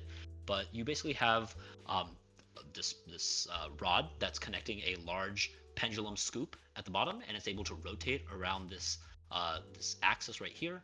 And as this thing swings back and forth, we're able to see how it's swinging by bouncing a laser off of it. So on here we have embedded a small silver mirror, and we shoot a laser out, a helium neon laser. I think this is where you can fill in a little bit more. I'm not too familiar on the laser stuff, but Yeah, this is I know the basics interferometry. of it. Yeah, it's Michelson interferometry. So you bounce a laser off of this beam splitter. One part of that goes to the circular magnet, or the silver mirror right here, and then another part of that bounces off a flat mirror and comes back. And when those two signals come back and join together, they're going to create some interference pattern that you can detect with your photo detector right here. And based on how far away this mirror is, that laser path right here is going to be flying for a different amount of time. So So that I kind of guess time of so flight. people understand what you're talking about there. In essence, what we're doing is we're measuring the delay between two different lines. So the M1 there is a mirror, and that is going to be some kind of constant distance away from this laser source. We also then split this beam in a perpendicular direction towards that pendulum, where when the pendulum is not moving, it's the same amount of distance as M1 is away. But now when we fire this engine and we create thrust, that pendulum's going to move. It's going to start swinging. And we can measure the difference in path length that creates with a laser. And we can translate this difference in the amount of distance the light travels in the control direction with the mirror M1 and the pendulum direction M2. And we can use that, we can basically use lasers to measure very, very tiny path length changes. It's a super, super precise thing to do. Interferometry is like a very important field, and you can see it's very important in physics, and it's also used in a lot of other places. Yeah. So we use lasers a bunch, not just for like kind of ballistic pendulum stuff like this. We also are very, very interested in the like chemistry of what's going on inside these plasmas. So it's not like you can kind of stick a uh, stick a pen in there, like get like scoop out a bit of the plasma and then go and test it, right? It's not going to hold like that. So what Yep. you have to do is you have to be able to, in the situation of where the plasma is being generated, shoot a laser through it. And with the way that the laser interacts with these charged particles, you can do a lot of plasma chemistry, plasma diagnostics. So LIF and SLIFT and a couple different laser diagnostic Yeah, I think tools. there's a lab across the hall from where my lab is in at CU, and they use these devices called frequency combs, which is what my lab does, and they use the devices with interferometry, and they do spectroscopy, which is basically getting information out of sources of light, and they point these things at propulsion systems, and they do a lot. They try to diagnose like what kind of how much of every molecule or every compound is in these engines, which is kind of really cool. So there's like a lot of cool applications of that. Yep, definitely fun stuff. What's interesting is actually Dario and I were talking about this a while back. One of the techniques that we use to do plasma diagnostics is actually a direct competitor of the stuff that you do with your frequency combs. So it's an interesting thing to see that, like, we're in very different sides and fields of science here, but his stuff still has direct application to my stuff. It's crazy. Yeah, it's like even though you're dumb and I'm not, like it's still like you're still sometimes able to do something, which is like fascinating. I never thought you'd be able to do anything. I mean, it's crazy that you're able to think of that comeback after 600 millisecond delay time. But anyway, so we can talk about our acceleration mechanism. So this is the actual thruster that I was talking about before. So this is the kind of plasma, the vacuum chamber that I was So talking like about. that's the window we were looking in Kind of thing. before, and you're like those are the little Yeah, anodes that you were talking about there. yeah. So the camera's kind of pointed through this port down at this area right here, and we can actually watch this thing fire. So just give this a watch. Did you guys catch that? Wait, wait, did you do it? Yeah, yeah. Did you see it? You do? Yeah, Can you do it again? yeah, yeah. Let me play the video again. Yeah. Did you catch it? It is a video. Did we, that yeah. So like something happened. All right, come on. Yeah, this is what I'm talking about. Your slow reaction time. You can't see it. Here, let me play it one more time. I'll see if you guys can see it. Nothing happened. It looked like that black wire just like sparked. It looked like Well, you. It here, looked like let you me- broke something. No, we can slow this down a little bit. Let's see if we can get it frame by frame. Yeah. So right about there. That's when the plasma fired. You didn't see it? Oh. Yeah. So you couldn't see this before, but that's because it's insanely fast. That's what I'm saying. It's 20 microseconds. So the Boom, whole thing gone. is like you're doing like one cycle of this. So this is a cycle that will happen a bunch, but you're once. You're just pulsing it a single time and Yeah. measuring what happens, which is, I guess, that points to why you're using laser interferometry to measure the amount of thrust that does, because I assume that that produces a very, very tiny amount of push against this this Insanely pendulum. low. I mean, we measure this stuff in like micronewtons, so very low. But yeah, so I can see if I can hit that frame again. Yeah. Oh wow, look at that. Yeah. So it's insanely bright. This thing is putting out, like I said, 36 kiloamps of current at 4,000 volts of voltage, and it's creating an insane amount of energy, and it looks this insanely bright, but it's only there for a few microseconds. So obviously this isn't really useful to us, but what we can do is we can use a 10 million frame per second camera to look at it. So in Whoa. that 20 milliseconds, this was Wait, going that's the on. whole thing happening right there? Yep. So that one frame that we had, this is all that's going on. So in the one frame that we just saw, that just like that burst of purple, this is the engine firing. Yep. So it's in black and white because when you're shooting at 10 million frames per second, you can't do color as well. But that's sick. So we saw the same. I'll pause on this frame right here. We're seeing these same kind of dynamics, right? You have a plasma field generation. It does this thing called Z pinch off. So we can kind of see that right here, right? This plasma field kind of goes in and then bounces off of itself and then expands out. That's called Z pinch. And then it gets accelerated out the back. So on this left side, you can't see it because it's too dark. But we have that ballistic pendulum. So all of this is kind of getting funneled into a scoop, and then that scoop starts rocking back and forth. And then using that laser interferometry we saw before, we can tell how much thrust this shot at it. Oh, damn. And so you can see the time in the corner too. It's telling you how many nanoseconds went by. Nanoseconds. Yeah. So this was how much is a 36 camera kiloamps. like that? Like, how much is it to get a camera that can do that? Let's put it like this. All of the student debt that I have accrued from going to undergrad, this camera is worth more than that. So hypothetically speaking, if I just wanted to take this camera, So if you just happen to be like, I don't know if this is really for me anymore, and I also kind of want to disappear off the face of the earth, and I happen to have someone that really wants something this specific, camera. Yes. This isn't even the most expensive part in our setup. That laser diagnostics project I was talking about before, that requires this huge laser unit and cooling unit to power this thing because it's very, very accurate, very, very strong. I was casually just looking through some of our lab expenses. Can you play that video again too while you're talking? Yeah. Take a guess as to how much that thing costs. For reference, this camera cost a few $100,000. Like, I think it was 200 something.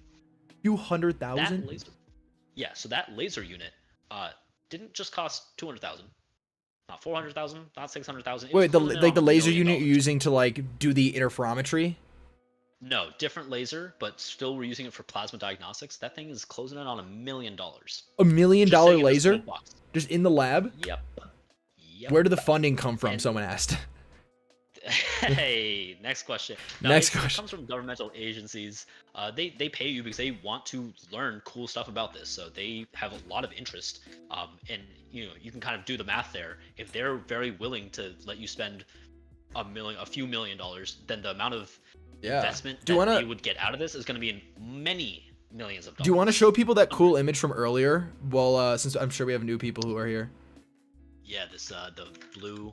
Yeah, show the blue one again. So people see it. Back to this. Look how sick So that this is. That same slow-mo camera, except this is like exactly during that pulse, and this is in color, obviously. Nice and pretty. What a sick image. In case anyone doesn't know what we're talking about electric propulsion and research being done.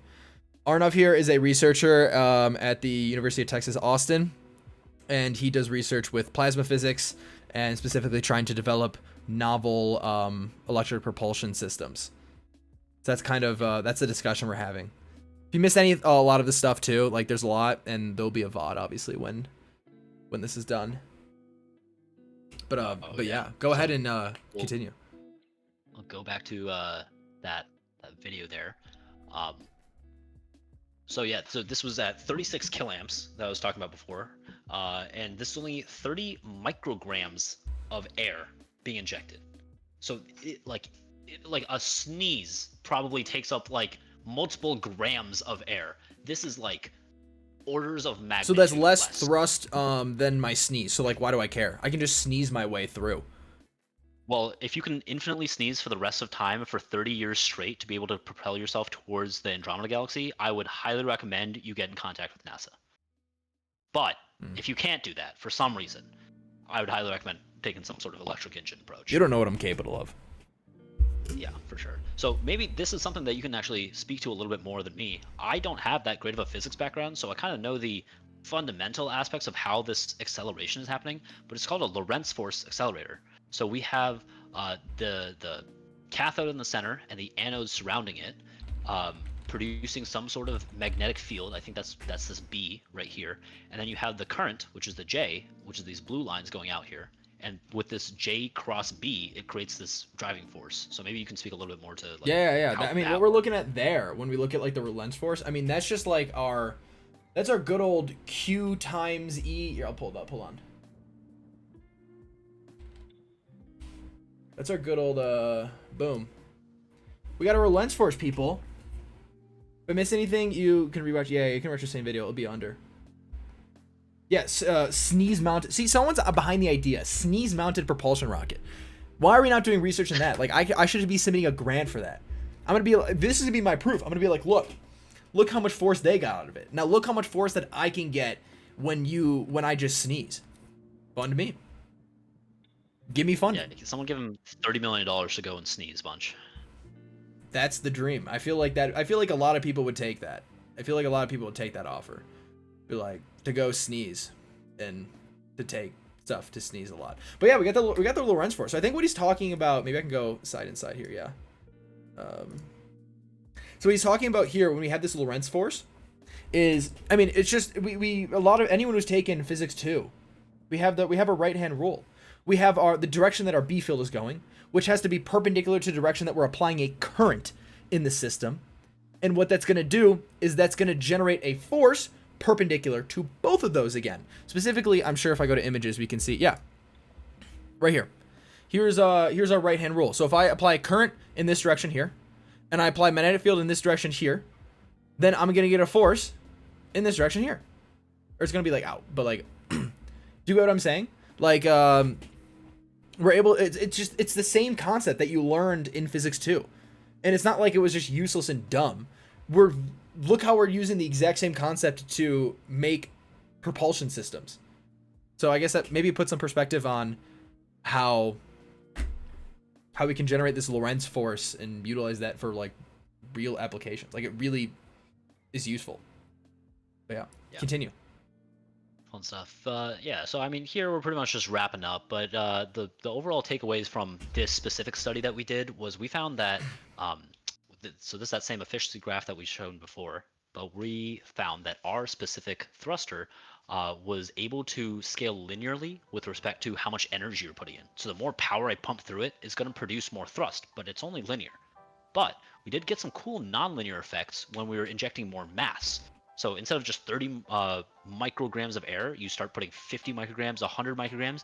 It starts to have a drop off in how much thrust it's producing, or sorry, a increase in how much thrust it's producing because of weird ablative effects. So in actuality, this plasma is insanely hot.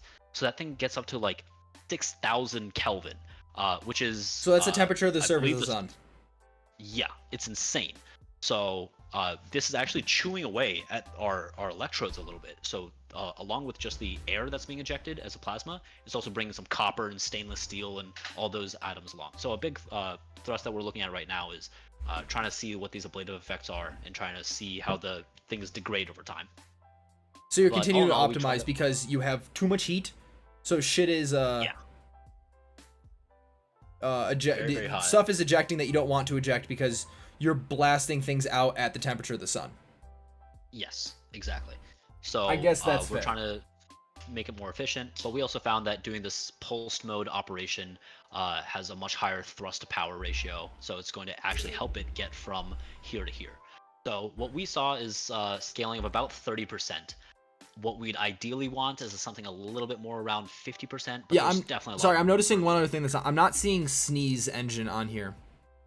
sneeze engine. Oh, right. So I think if you on this graph, if you were to plot it, it would probably be all the way like over here, maybe like off to the. I feel yeah, well, yeah, because we're like no, but it's like no. It's I mean I think it's like it's a Here. perfectly efficient process. Like my sneezes are perfect.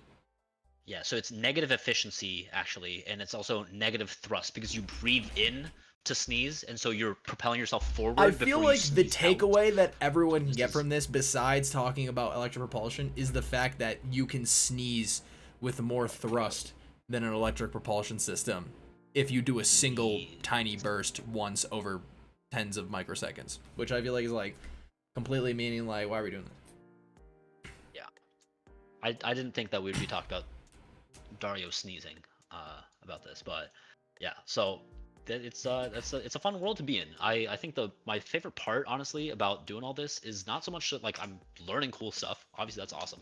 But I got to go to Orlando and go and present this in front of a bunch of people. So that conference is Oh, huge. yeah. 6,000 people So in you that got conference. I think this is a great industry point to leaders bring there. across, and something that I like to talk about, and that's the being able to travel for free when you do Oh research. yeah, yeah.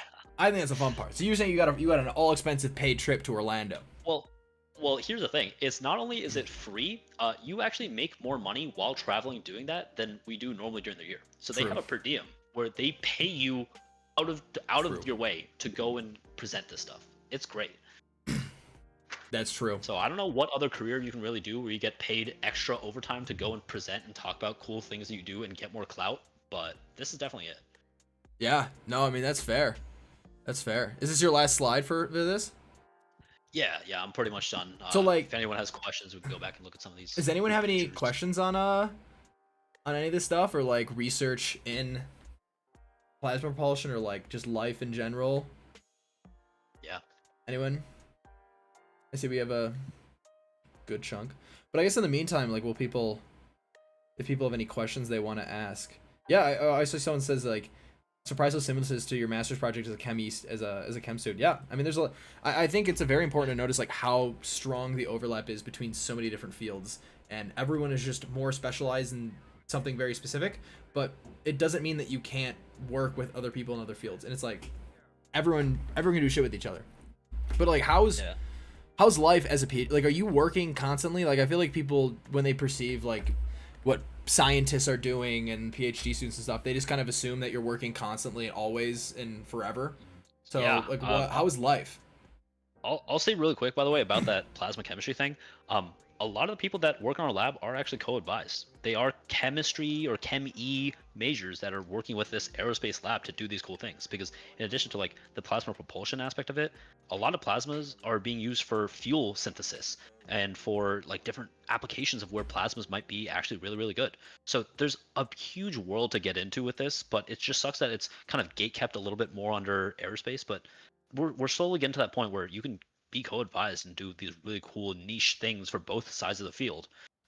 So yeah, it's really fun stuff. Also, the other project that I have that I can't talk about, that's highly EE. It's some plasma stuff, of course, but it's very much RF. RF induced. You have people that do plasmas. RF in your lab, right? Yeah, a bunch of RF people in our lab. I have no like background in RF or EE or anything like that. It's been so funny when I when first we get got to talk Austin, and you ask me really dumb questions about RF, and I'm like, I- this is so I funny because you were shit just you making not. fun of me for doing some of this stuff. I know. It was really karmatic balance, but it was very fun in September. I remember specifically sitting in my lab feeling just disappointed, and I called you and I go, Dario, what is a BNC connector? I don't know what that means. Yeah, when and you you're ask me like, what okay, if alright. people don't know what a BNC connector is, if like you do anything, if you've plugged anything into an oscilloscope, That's a BNC It's like the connector. equivalent of like USB. It's like the standard go-to, but I just never touched one before. I had no reason to do any RF stuff. So it was definitely a lot of learning curve, but it's fun. Now that I know that I'm both like at this edge of aerospace as well as like EE and RF stuff, like it's a cool place to be. Yeah. Someone said um we have two questions. How will this work transfer into industry, or will you be able to be like doing more research or engineering, I guess. Like I'd summarize that in like, is this a purely research thing, or is this like something also done in industry?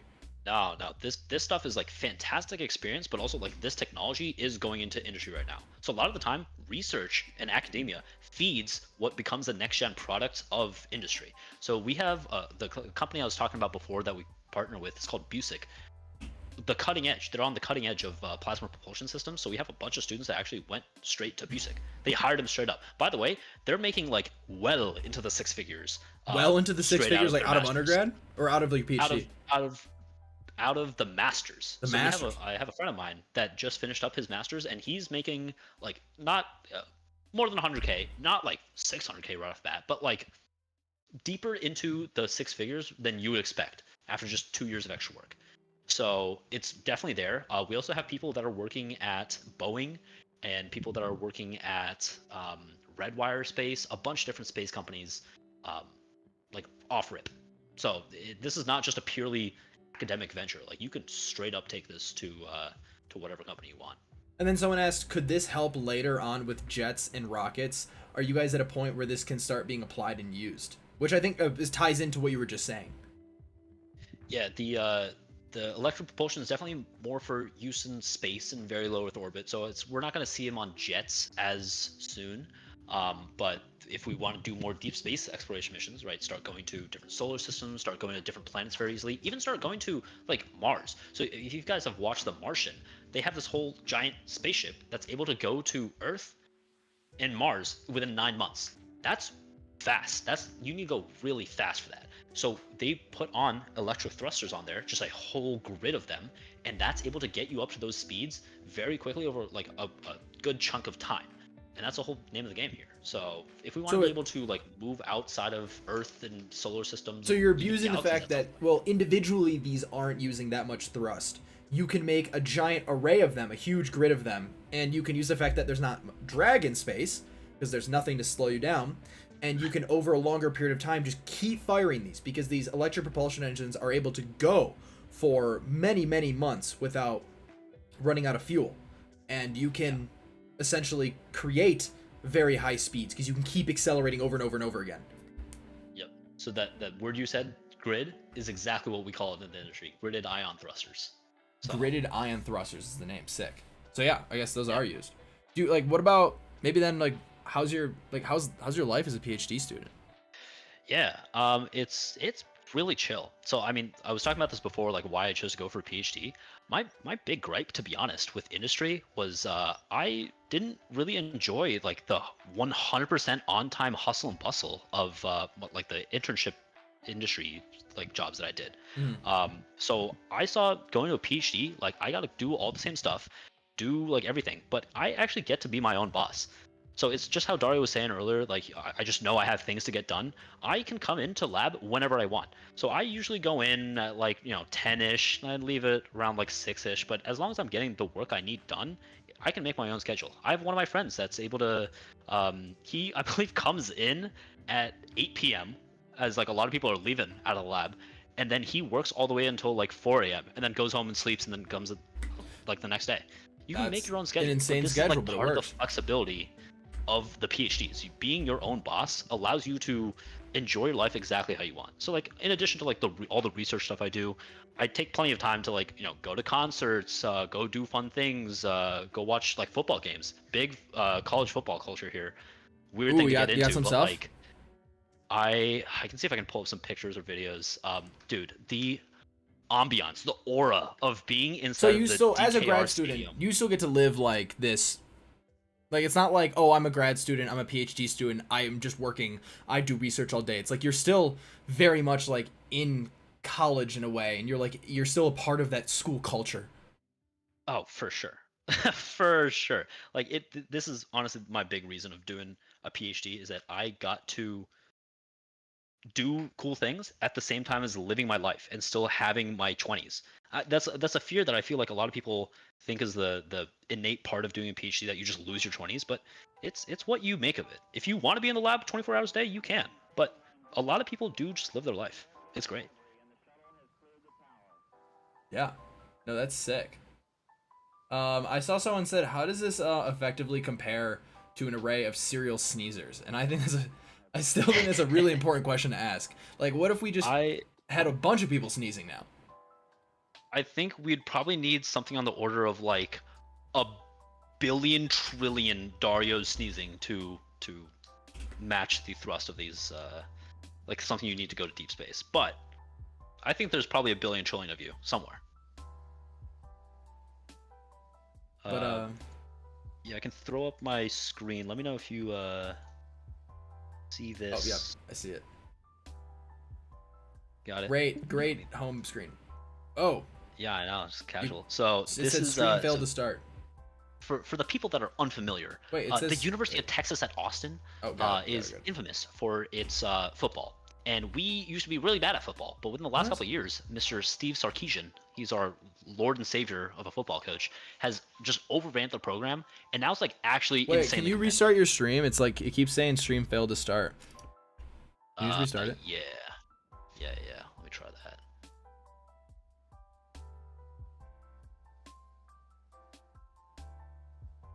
Hopefully that works. You see it? Yeah. So Steve Sarkisian revamped our entire football program, and now we have a pretty good team, and it brings in spectators from around the country as well as around the globe. So this is from one of the earlier games in the season. This is after halftime. We open back up, and they're trying to hype up the crowd. They set off flares throughout the entire stadium, and the entire student, like this is all student section, is Wait, it keeps crashing still. Rejoining the VC usually fixes that Discord bug on your end. Okay. We both leave call and we join back then. Yeah. Thank you for the tip. Rejoining. Let's try this. Got me? Yeah. I gotta pop that out. Boom. All right, you're back. All right, let me know if this stays up on. So far, so good. Go for it. But yeah, so anyways, this is the football culture. It's just insane here. It's always like looks like football and undergraduate sports it's purely an undergraduate. This was like a European soccer game. Yeah, anyone in like Texas or Austin or around the country can come to this. So this was one of the earlier games. We had UT versus Georgia. Huge SEC game. The capacity of the stadium is 103,000 people. It's like, I think it's like the 5th or 6th largest stadium in the world, behind like Pyongyang National Center in North Korea. But like some of these stadiums are huge. So yeah, the culture is definitely there. It was an insane part of like the life here that I was getting used to. I was like, oh my god, like I was into football, but college football is different. I don't know how to tell you. Like it's one of those things that you just gotta go and experience. Let's see what else we got. Whoa. Yes, you did a drone show. Wait. What is that? Wait. What was that in the beginning? Where, here?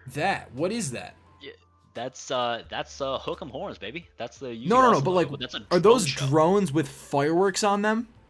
Yeah. They hired a company that put fireworks on the bottom of these drones that are just like leaving these sparklers, and they were able to build like 3-dimensional drone shows with them. Damn. So once again, just a bunch of crowd hype, but like, this is insane. This is like absolutely insane. Who's bringing the flares? That's what I want to know. Who's? Dude, God knows. But it's insane the culture around this, because before every single UT game, they do a military jet flyover. We had I don't know, for all the aviation heads in here, we had F-35s do a flyover. We had V-22 Ospreys do a flyover. G2B2. We had a oh shoot, it was some weird plane that had like swept wings or something. I forget what it was, but yeah, just the amount of fanfare that goes on for like college football is nuts. Highly recommend if you can try to go to one of these schools that have huge sports cultures. Definitely worthwhile, especially coming from somewhere like Buffalo where there wasn't this sense of community. D1, This was but a not great a culture very shock. good D1. Yeah, well, guess what? We're at the top of the SEC. I don't know where Yeah, Boulder is. Congrats. But, I remember seeing the playoffs. yeah, how's your little QB We're gonna guy? be good this Did year. he get Dude, into the NFL? CU's gonna be good this year. CU football is gonna be so good this year. This year. Hey, this is the biggest delusion you've had behind Bills winning the Super Bowl for the last 18 years of your life. You got any more videos or stuff? Yeah. What else we got? Oh, dude. Damn. This is. I don't know. Can you? Yeah, I can rotate this. That's upside down. Yeah, do it again. Yeah. So this is DKR. All those DKR's stadium grandstands up name? there, all of this is filled. Yeah. So these seats up here, for big games go for like $1,500, $4,500. This student section is $200 for students, not per game, for the entire season. Damn. So I pay $200 and I get to go to all these games that I want. It's Damn. insane. So like, Great I guess deal. the main point to take away from this is like you live like a student still. Like you just Yeah. I get to have my life. F1 when car? came to Austin. Yeah, they brought a show car to Austin. It was great. They had a simulator station This is on campus? over there. Yeah, this is on campus. So this is the classic UT Tower, clock tower. So this is our like main mall. So yeah, they just casually had an F1 car. I was literally just walking to class. And I was like, nah, this is sick. I'm not going to class. This is cooler. So I just stopped and talked to this dude for a little bit. Damn. So yeah, it's an insane vibe. What else? We have it was like October-ish. Oh, this was from the conference. Why are you Okay, why are you this at the is a little bit Rainforest of a story. Cafe? Yeah, it's a Rainforest Cafe. So when we went to the conference in Orlando, there's a bunch of people coming from around the world to Orlando, Florida, and they are just fascinated with like American culture. So one of the ladies, actually, hold on, actually, she's in here. Where is she? I forget her name, but this girl at the end of the table, she is like big name in electrical propulsion research out of the University of Austria, I want to say, one of those. But she gave a talk about gridded ion thrusters, and after the talk, we're like, oh, hey, that was fantastic. Well, a couple of us are going out to grab dinner if you want to join us. And she's like, yeah, but can we go to like the jungle restaurant? And we're like, jungle restaurant? What are you talking about? She's like, I've only seen it on like Instagram. I just really want to go. And we're like, what the hell are you So talking this about? is like a And she's top "The professor one in with the monkeys." world for this field, and they came up to you and they were like, "I'll join you for dinner, but we gotta go to the Rainforest Cafe." Yes, so she insisted that we had to go to the Rainforest Cafe. And so we went. And like, I don't know if you can see it in this video, she was literally just like looking at the decorations. She was like, oh my god, the entire time. It's just such a funny thing to like 3 hours before this, I was sitting here listening to like such a phenomenal talk, and now she is sitting here listening to monkey noises and being like, wow, this is the coolest thing I've ever seen. That's crazy. So you had a dinner with a very well-known professor in your field at the Rainforest Cafe to put in perspective what this world is like. Yeah, and it's like I didn't know all these people like before. Like I met them on the conference, and we went and just had dinner, and I still like keep in contact with some of these folks. So a bunch of these people are from Cornell. That person down at the end of the table is from University of Vienna in Austria or something like that. A few people from California, I forget which school, but yeah, you just kind of meet people in this industry, and you just like these are going to be your collaborators and your friends for your academic life. So I met a bunch of people from Michigan. Those guys are cool. So Michigan's a UMich, huge name in electrical propulsion. Same thing with Princeton. So those guys we stay in contact with a lot. Awesome guys. So it's a really funny thing because you think that there's like this air of like gatekeepiness and like excellence to academia, and then you actually go and meet these people, and they're just normal people. Like we can just go to Rainforest Cafe. We can't just roam around like Universal Orlando for a little bit. Like it's great. Yeah, that's something I've been noticing too. Is just like everyone's just a person. We're all idiots. I mean, everyone just does dumb stuff. Going down to Orlando is fantastic. I'll say this because I don't think my PI is going to be listening. I don't think he cares either. But you're there for like the week of the presentation. I presented first day, so for the rest of the time, you're kind of just going to like see cool talks and meet cool people and do cool things.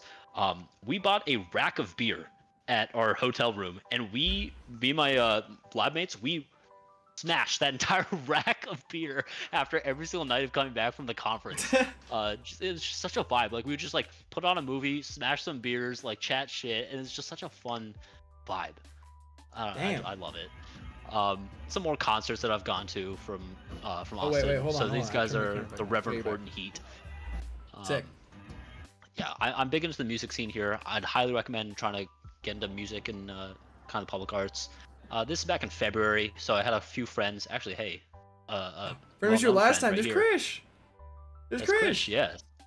So they came down to Austin for the Austin Half Marathon, and I didn't run with them, but I was there to support them. But yeah, this is in downtown Austin. We're just casually strolling. We're on our way to go get phenomenal barbecue. If anyone's down here, Terry Black's. Love Terry Black's barbecue. I gotta check that out at some point soon. Gotta check that out. Are you still sharing the screen, by the way? Yeah, I got you on. Okay. I got a few other things I'll quickly show, but like I think the general consensus. Oh yeah, EDM show in Austin. Big. There's a huge. Arnav, you can't be having this much fun. You're a researcher. You're supposed to be a bot. I know, you're supposed to be studying, but so this is a converted aircraft hangar that they turned into an EDM venue. Wait, you're in an And it's aircraft just- tanker? Yes, it's called the Concourse Project. It's an What? insane vibe. That's sick. I love it. I loved it. This is such a cool show. We watched Zed's Dead here, so fantastic group. We also just do random shit all the time. So this was Who won? after a huge. This is actually a few weeks ago. So this is after final exams, and we're like, man, we gotta do something. So we go down to this big like arcade bar. You pay $10 and you have infinite arcade games. So this is my friend Josh just absolutely sinking buckets from nowhere. And as soon as I say that, he's starting to miss shots. But yeah, this is really just like all these guys are grad students. Well, we just like go and just shoot the shit. We just do cool things in addition to like casually on the side. Someone asked who making that DJ electrical was in the stations. last thing. Who was that? It's Zed's Dead. Zeds. Zeds. Zed's Dead, yeah. Zed's dead. Definitely can't play them before we get copy struck. Yeah. But yeah, I don't know. It's a really fun time. This is one of those big misconceptions I had about like what grad school looks like, and I just like see people being like, oh yeah, I sit in the lab for 18 hours a day, and then I come here and I see people just having fun. I'm like, oh, no, you can totally just have a life. It's great. Yeah, I feel like that was definitely a big thing I've already been learning is that like I thought, you know, I don't think of myself as someone who's not social, and I was like, oh man, I'm gonna go to like a physics program and a PhD program. Like everyone's gonna be a bot. Like I'm not gonna have any social life. I'm not gonna be able to talk to anybody. Like everyone's just gonna want to just do work constantly, and it was like not true at all. Like people are like, yeah, I'm gonna go climb a mountain today. Here, they're like, yeah, I'm gonna go do that, and I'm like, Yeah. what? A big thing that we have here is doing like indoor rock climbing.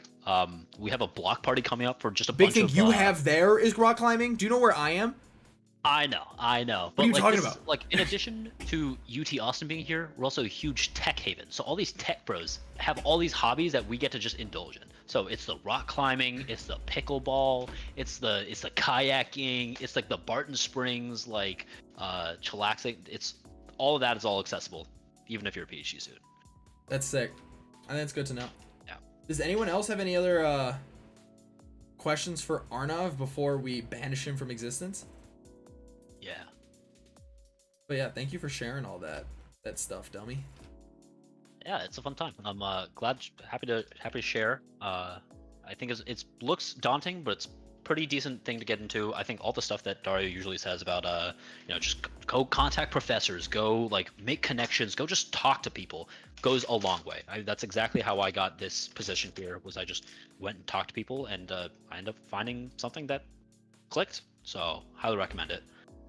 Someone asked, now obviously I can speak on that too, but I'll let, since you're going to leave in a second, very vague question from someone, but but any general tips from someone starting their PhD student, not in physics, but still in a hard science? You have any tips for them? Yeah. That's the thing. The thing is, Something I struggle with a lot is I was not super deep into academia and super like deep into my classes when I was in undergrad. I focused a lot of time on like the rocketry club and being a little bit more applied on things. So coming here, I felt that I was at a deficit of like people around me are insanely smart, and maybe they don't have as much of like the hands-on skills, but a lot of research is this like deep academic stuff. So I felt very out of place. But I think the key thing to realize is that like each field, each focus, each lab does their own thing. So if you're good at what you do, you're good. You don't need to do this like comparison thing of like, oh, this person's like much more like they have like 18 research papers. It's like, dude, you do your thing. So And definitely just everyone's like try like, to warn against and it's this definitely a comparison lot of thing. imposter syndrome. I feel that too a lot, where it's like I'm It's here, that, but I feel like everyone is just the, better than me. the thing that defeats the imposter syndrome nowadays for me is realizing that I am so niche into my sector of the field that I am still cracked. Even though I feel dumb, quote unquote, I'm one of like literally a handful of people that's doing these things. And so I can't really compare to someone who's in a complete different project or complete different lab or complete different like area of aerospace. It doesn't matter. I'm still cracked for where I am. So I think that's like the big key of getting into something like PhD. And of course, like I'll say it again, the other thing is like you need to live. You need to live. Do not let yourself get like super deep into this and like let it become your entire life and just envelop you. Being able to balance a like your work life and research as well as like your life helps you be a better researcher.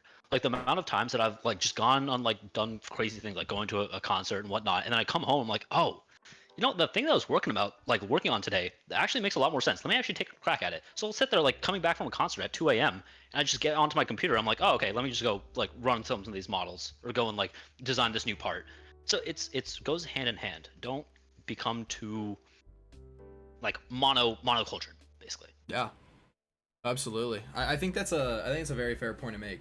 And then maybe that leads into the next question that we can answer. And like, what is the difference between being an undergrad and being a PhD student? It's I mean, in terms of engineering, I don't know how much you can speak to like how the physics PhD undergrad experience is. Engineering puts a huge focus on just giving you a large breadth of knowledge and kicking your ass while you're at it and just handing you insane amounts of work. But what you'll realize is the stuff you do in grad school is much more in depth, but it's a smaller focus area. So it's not going to kick your ass in terms of how much work you have to do, but it's going to kick your ass in like the amount of brain capacity that you have to use to complete these tasks. So like some of these homeworks, they'll only be, well, actually, I'll talk about this. Qualifying exams, right? In undergrad, you might have an exam or a final exam or something like that. That was like 10, 15 questions, something like that, some problems that you need to solve, this, that, and the other. Our qualifying exams for our PhD program are 5 questions, and you get 3 hours for them. So this is what I'm talking about. It's not a matter of just throwing 80 million questions at you and seeing how well you operate under time. It's a matter of seeing how well do you understand these 5 different topic areas and the depth of what they mean and being able to do that problem solving. So it's definitely a different vibe. I think that kind of translates as well outside of classes to just like the research stuff that you do and like the more hands-on stuff. It's not so much about just trying to do 18 different types of things. Now you want to try to do one or two things very, very well. Yeah. So more depth, less width. Someone said. I think that is a good way to put it. yeah, generally it depends on the exact field you go into. Of course, someone's going to bring up the example of MDO, which is multi-domain optimization, which is a huge thing within aerospace right now, of like trying to be good at 18 different things, all with equal depth, whole field. But again, it's one of those things in general that you got really, really good at MDO, which is a small with great depth. But Yeah. anyways, No, I think that's fair. So I mean that's kind of how I would put it. Two differences in physics. I guess physics does a very good job at building a culture between the students. I think engineering struggles at that a little bit more because you more so know a lot of more people in your lab. But you have to maybe branch out, make friends with other students. Everyone is there to make friends at the same time. Same as when you joined undergrad in freshman year, and everyone was like trying to get to know each other because everyone wants friends. It's that, I mean, that same kind of aspect exists when you're just at the next stage, and everyone's still an idiot, and everyone's still figuring their own shit out, and everyone's just more passionate about a more specific thing, which helps keep things in common. But it's not like when I'm outside of, like school and I'm interacting with these people, like we're all talking about like physics constantly. Like yeah, we talk about like random things we're interested in because we're all nerds, but like we just talk about random stuff. Like we'll be like talk about sports and just like it's chill. Like there's nothing weird about I'll bring up the good friends that I have here now are all pretty much not aerospace. I have some good friends in mechanical engineering doing their PhDs on acoustics. I have a friend that's doing her clinical work in masters at speech, language, and pathology. So like like still science-ish, but like definitely not engineering. Bunch of different friends that are just not even in the PhD program. Like expand your horizons. This is not like I think getting out of undergrad is like you are fully an adult now, and being a PhD you are in that. So don't just like leave your like school is not the entire point of life anymore. Like you can go outside of just school. Find people who are like working. Find people who are like casually chatting at a bar. It's great. Absolutely. That's a good thing to point. All right. Well, I think with that, that's all I got for you. I appreciate you talking about your research and giving us time. Anyone who's here, please say thank you to Arnav for his time talking about things. Yeah, thank you guys. Hopefully someone's able to watch this and kind of see that you can still have a really cool and fun time doing a PhD. I mean, there's a bunch of different options out there. It's also a pretty good vector to do whatever you want in life. So if it's something that might interest you, I'd say take another glance at it, start talking to people. Definitely the move. I think, people like Dario and these types of channels are fantastic for showing you that inside scoop of what actually goes on in life inside of PhDs. So yeah, I mean, I think you guys are all on the right track if you're this interested in what the life looks like. But yeah, wishing all y'all the best. Thanks for having me on again. Yeah. All right, Arnav. I'm sure we'll see you on here again at some point soon and just yap about random stuff. But I'll talk to you soon. Sounds good. I'll let you know as soon as this other stuff becomes unclassified and not bomb manufacturing. Yeah, you let me know when the government will let you talk about things. For sure. I mean, I might just like get off of this call and then I become like a Boeing whistleblower. So yeah, guys, we'll yap for a minute once Arnav's gone. We'll do it like we'll yap for a second. But yeah, all right. Thank you, Arnav. Yeah, I'll see you around, buddy. Bye. All right, he's gone. Thank God. Doesn't that guy suck? Don't we hate him? Don't we hate people like him?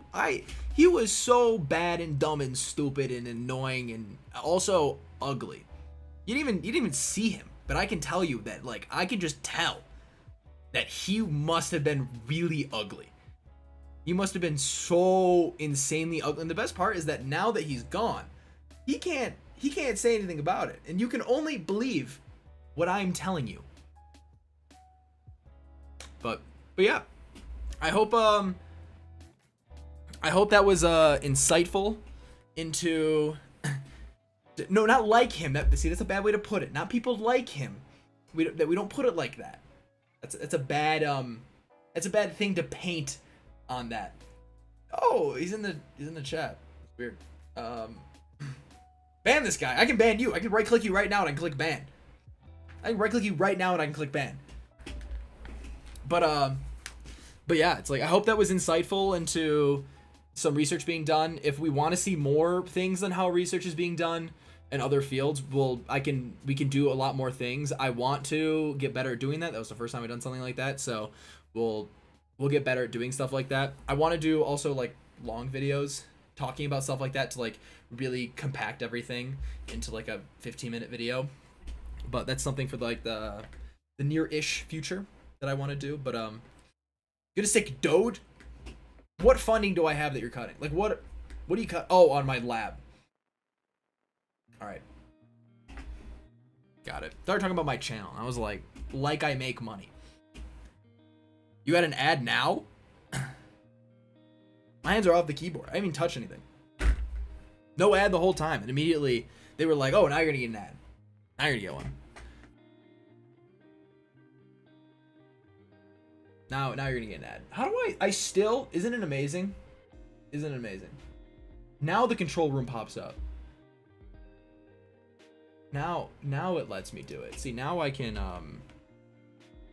we can turn this on. We can, boom. Now we got chat.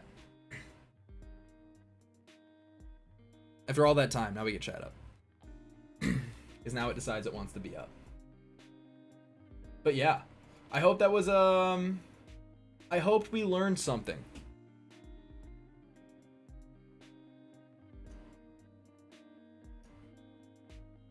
So, I hope that was insightful. Did we all learn something? Do we have any other questions of things that we want to ask also now that he isn't here anymore? If anyone missed it, we talked about electric propulsion. Of all times. Who said the stream's ending? I got a minute to yap. I'm here for a minute to just yap. We never said the stream was ending.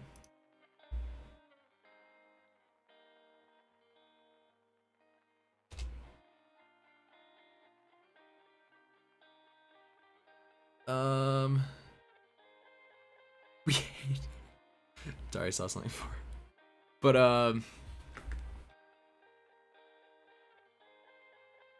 what a weird, silly looking and bad demographic. No! I know who you are. I know who you are. That's crazy that you would donate $1.99 to say that. That's crazy. You're lucky I know who you are. You're lucky I know who you are, and I know that you're trolling. Insane comment. We don't put it like that. We just hate him specifically. I wish U.S. researchers the best. Yeah, funding is kind of crazy over here. I can't lie. Like it's kind of a crazy situation. I'm okay, and that's all I can do. All I can do is hope that my lab is okay. My lab is okay. But yeah, we can do some more. We can do a little bit of Q&A before ending. More yapping about random stuff. So feel free to ask questions, yap, give me things to yell about.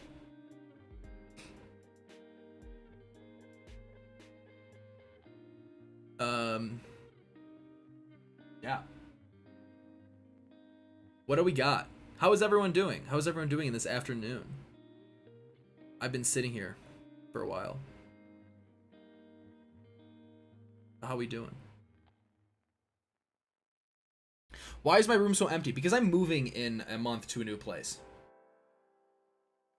So I have no interest in investing anything into the walls or anywhere else. I'm moving in a month. Same, still in Boulder, but just like different place, better deal, better situation. Nicer place and less money. Yeah, peachy offer holders getting their offer. I had friends who that happened to. Bad. Sucks. Definitely sucks. Final master's exam tour. Oof, good luck on that. You'll do well. I'm confident you'll do well. I'm very confident.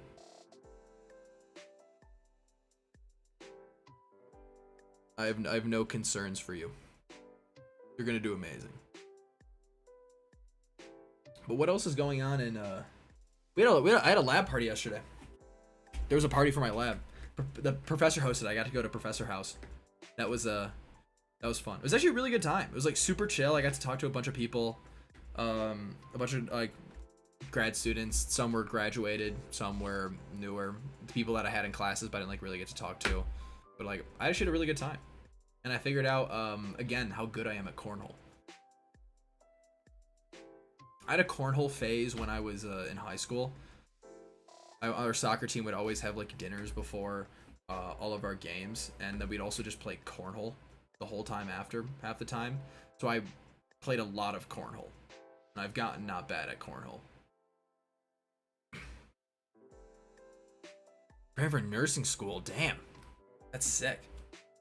Good, nursing school will be great. You're gonna have a great time. But I mean, we fell off. Obviously, we have like only so many people watching right now, so clearly like we fell off and everything is ruined, and this is the last time you're ever gonna see me. But yeah, I think whoever mentioned way earlier, they're probably not even here. Like streaming on Twitch in the future, I think that's a good idea. I feel like what do we think about doing a Twitch, like dual streaming on Twitch also.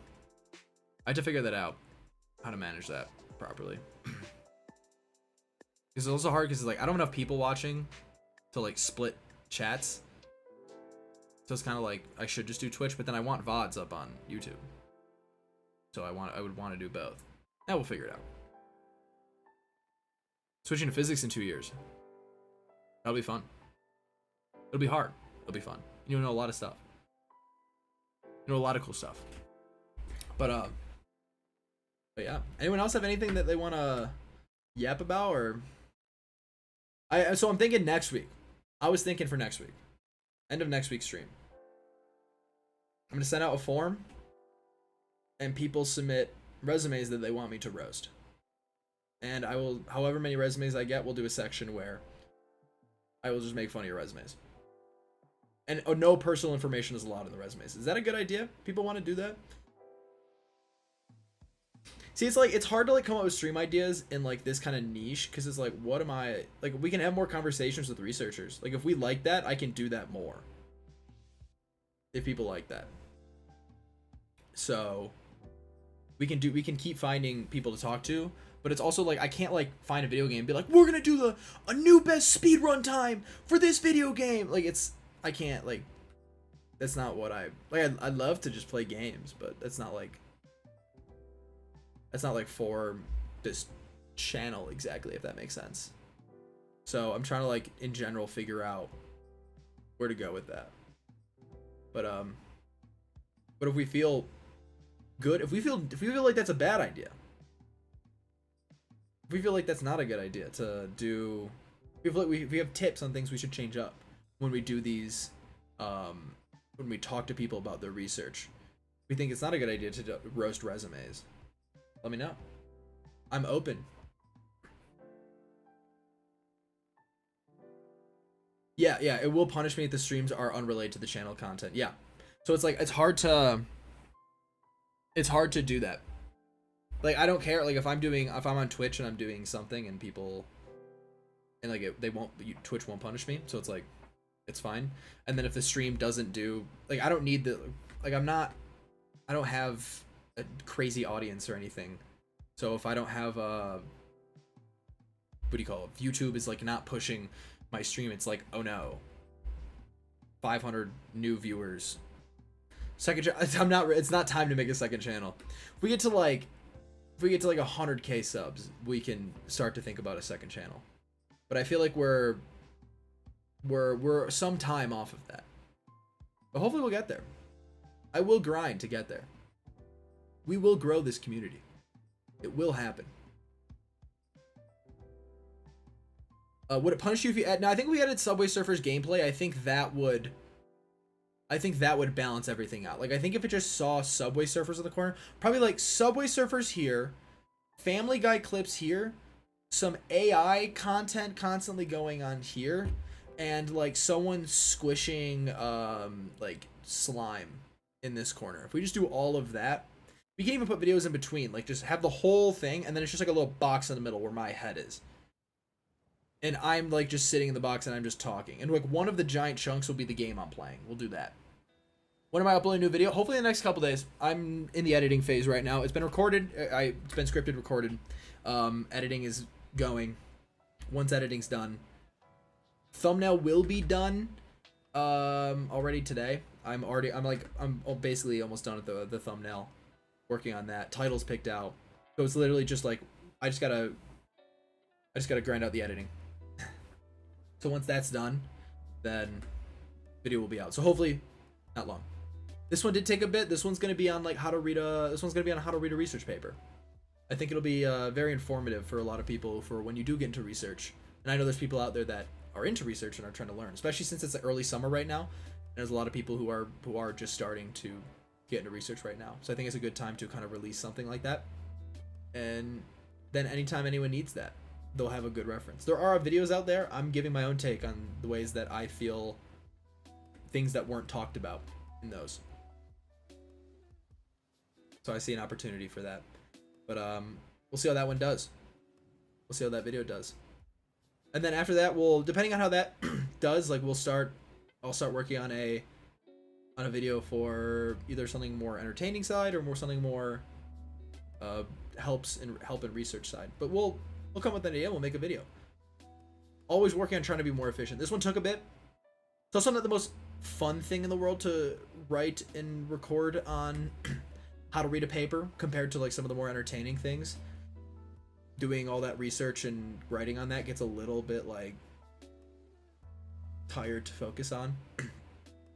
So it took me a little bit longer to get the willpower to dedicate to it. Mention Sci-Hub, if we might have done that. We might, yeah, we mentioned Sci-Hub. I mentioned Sci-Hub. But yeah, I made sure to mention it in a way that it definitely doesn't exist. Like, there's definitely not a thing like that exists. Totally not.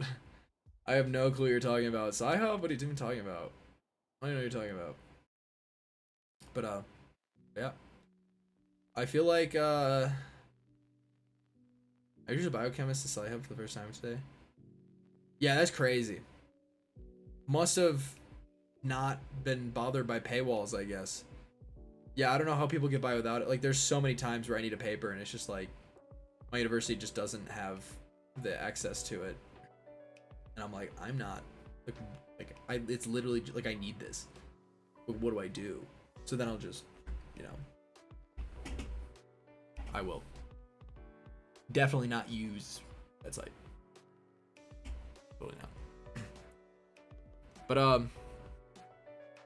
But yeah, let me look at, do we have anything else that we want to talk about, or no, it's kind of my job, but that was kind of the extent of things to talk about. If people have questions and people want a Q&A, happy to stick around, but also if it's where people feel like they're, next best thing is having a Discord server so someone can get the LC, get the P. Yeah. Nah, I agree. There's a lot of times what happens. But yeah, I guess I don't really have much more to talk about. I feel like I've covered the extent of things that I wanted to talk about today. I will stick around until the 2-hour and 30-minute mark of the stream. Unless we get something that will make me yap longer. But that's the extent of what I have. As I said, I went to a research party, or not research party, a lab party yesterday. It was good. Did well at cornhole. Got to have a lot of conversations. And yeah, that was the extent of it, really.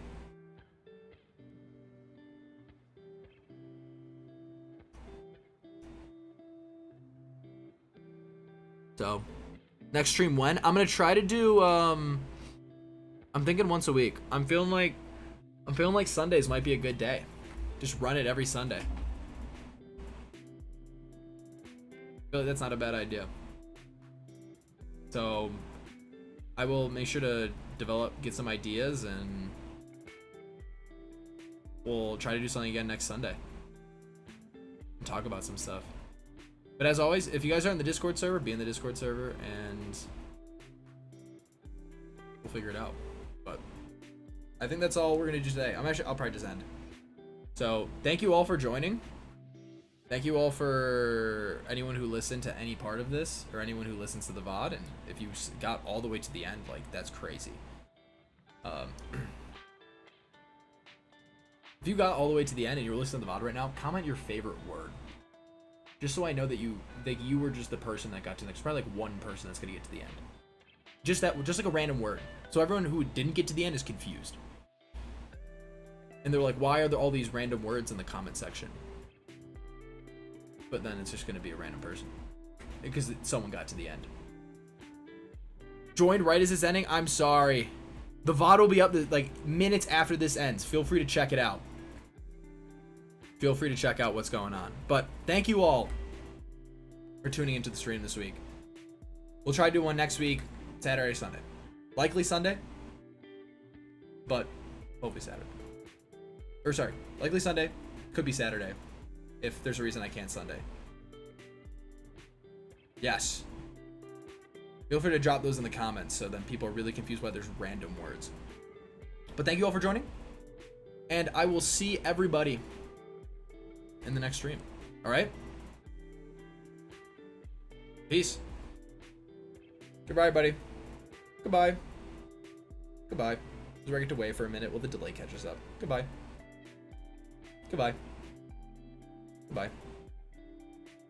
Goodbye, everybody. Have a wonderful day. Wonderful week. Hopefully new video. New video will be soon.